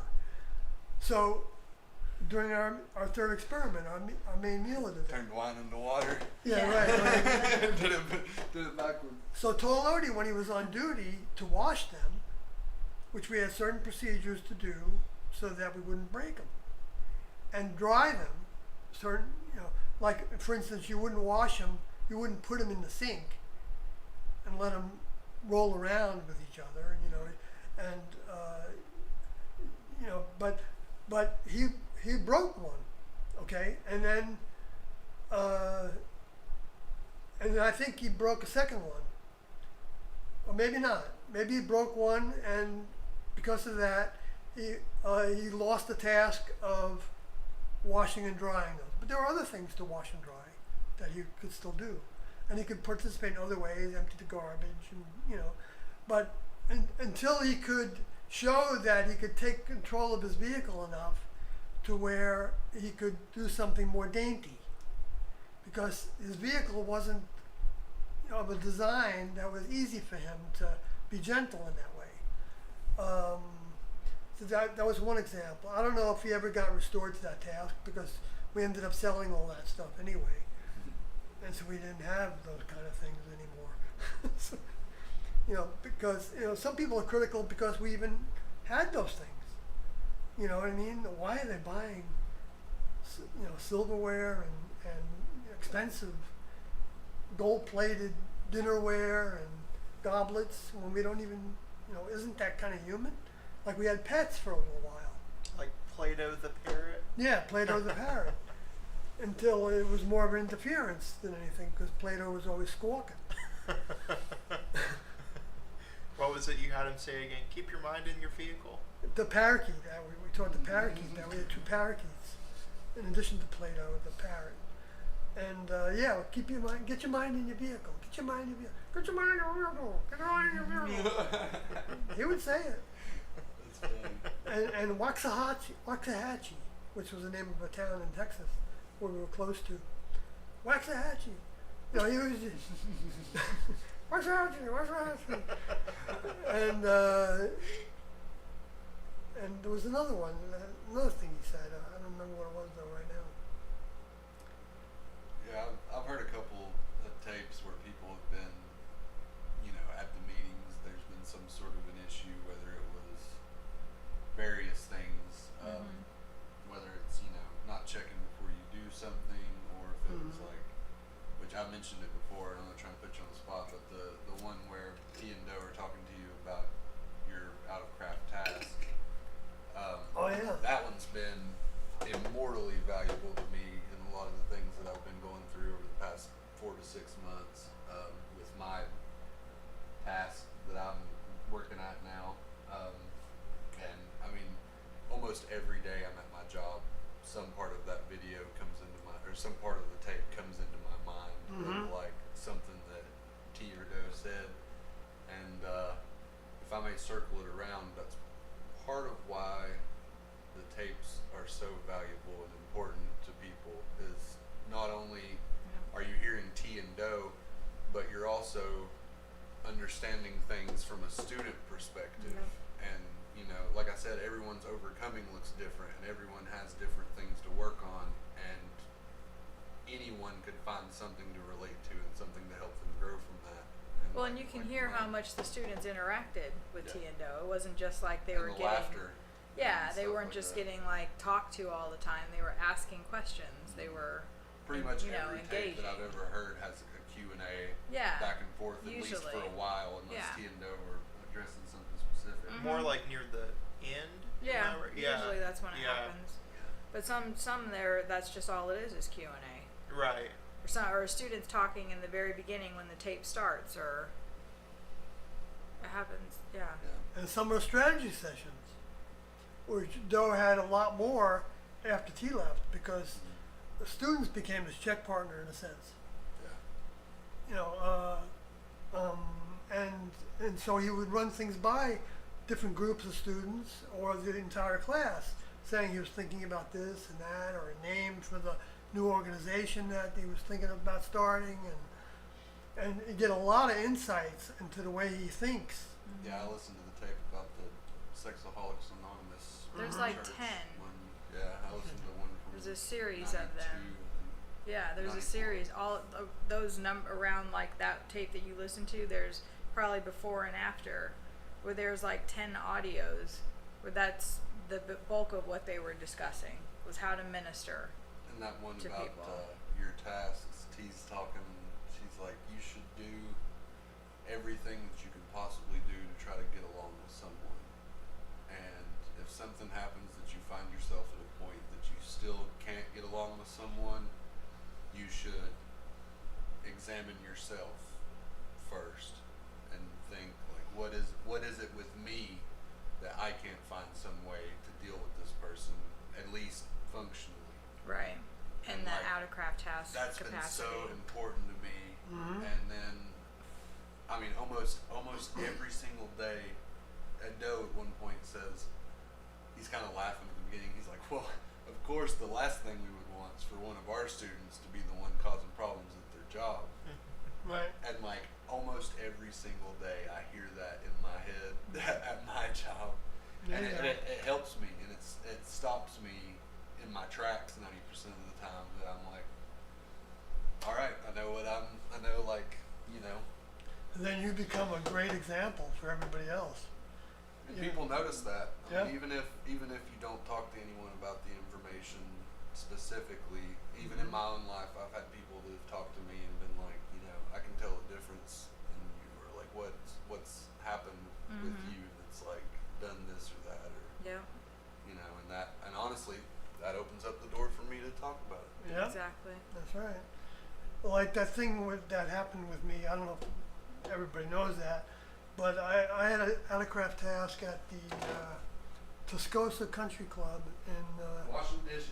And no, I wasn't washing dishes. That wasn't my task. That was the Well, problem. in that case, you were supposed to have been. Yes, Right. yes. That was the problem. So my task was I was a line cook for the dinner shift of this country club, and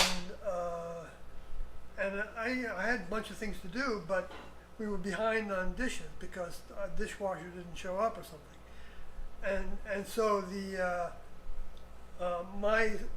chef that I was working for, he started washing the dishes, the pots and pans and stuff, because we needed them. And I didn't feel to offer to help him with that because I was going by a procedure that we had when we first were getting jobs in kitchens, that we weren't to accept a job as a dishwasher. So I had a misinterpretation in my head, misapplication of that. Didn't mean that I wouldn't pitch in to help with that task. But if that task ended up becoming a dishwashing task, then it would be time to either bring that up at the job or to get another task. So see, I was misapplying the instruction. It wasn't that I was not wanting to help, really, because I didn't mind any task I did. I really didn't. I wasn't thinking it was beneath me. I was thinking I was following a procedure. You're a good worker. Yeah. So, you know, it was a distorted understanding, though, of it, because we were learning what a member of the next level would do in that circumstance. Not that, you know, there's going to be members of the next level washing dishes in the kitchen, but it's the principle that if you're in service to somebody else, then there's no task that you wouldn't do to help that person perform the overall task that needed to be done. So Magic Made Me is here. Alex, I see you guys were talking. David Splan is here. Black and Silver Way says, just got your book in the mail, Sawyer. He got the signed version. Hope all is well. Oh, great, great. I'm glad you got it. Okay.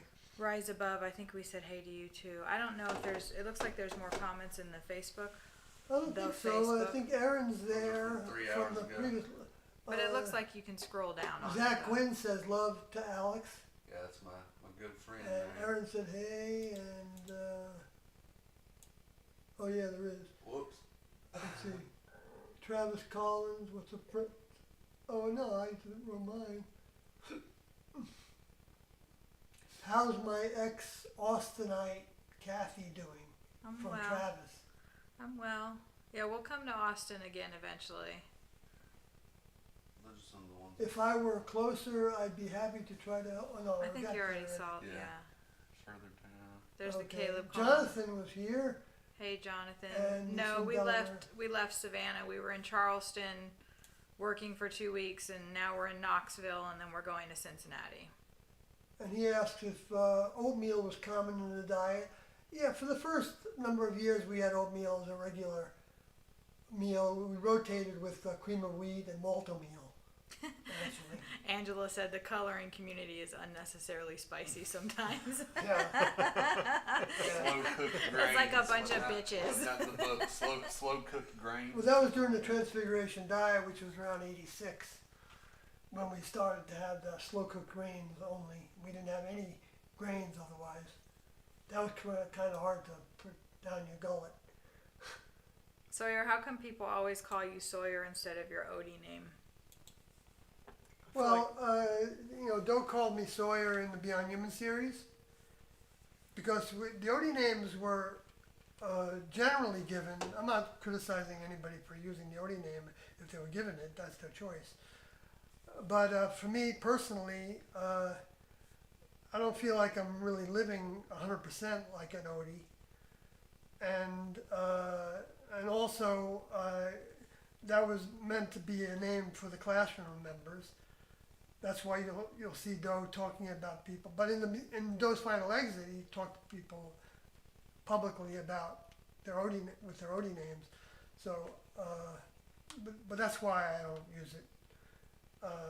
Because Doe gave me the name Sawyer, and I don't know if there's anything more to say about it. All right. Not much of anybody else uses theirs except for Carlody, and I think he even shies away from it. I'm not trying to speak for Yeah, him. he but I uses think Carlin and Carlo. yeah. I talked to him about Carlo using the name Carlo. Yeah, Yeah, I like calling him Carlo. he shies That's away how from I it, know but him everybody also. keeps calling him that, even though he shies away from Yeah, it. So.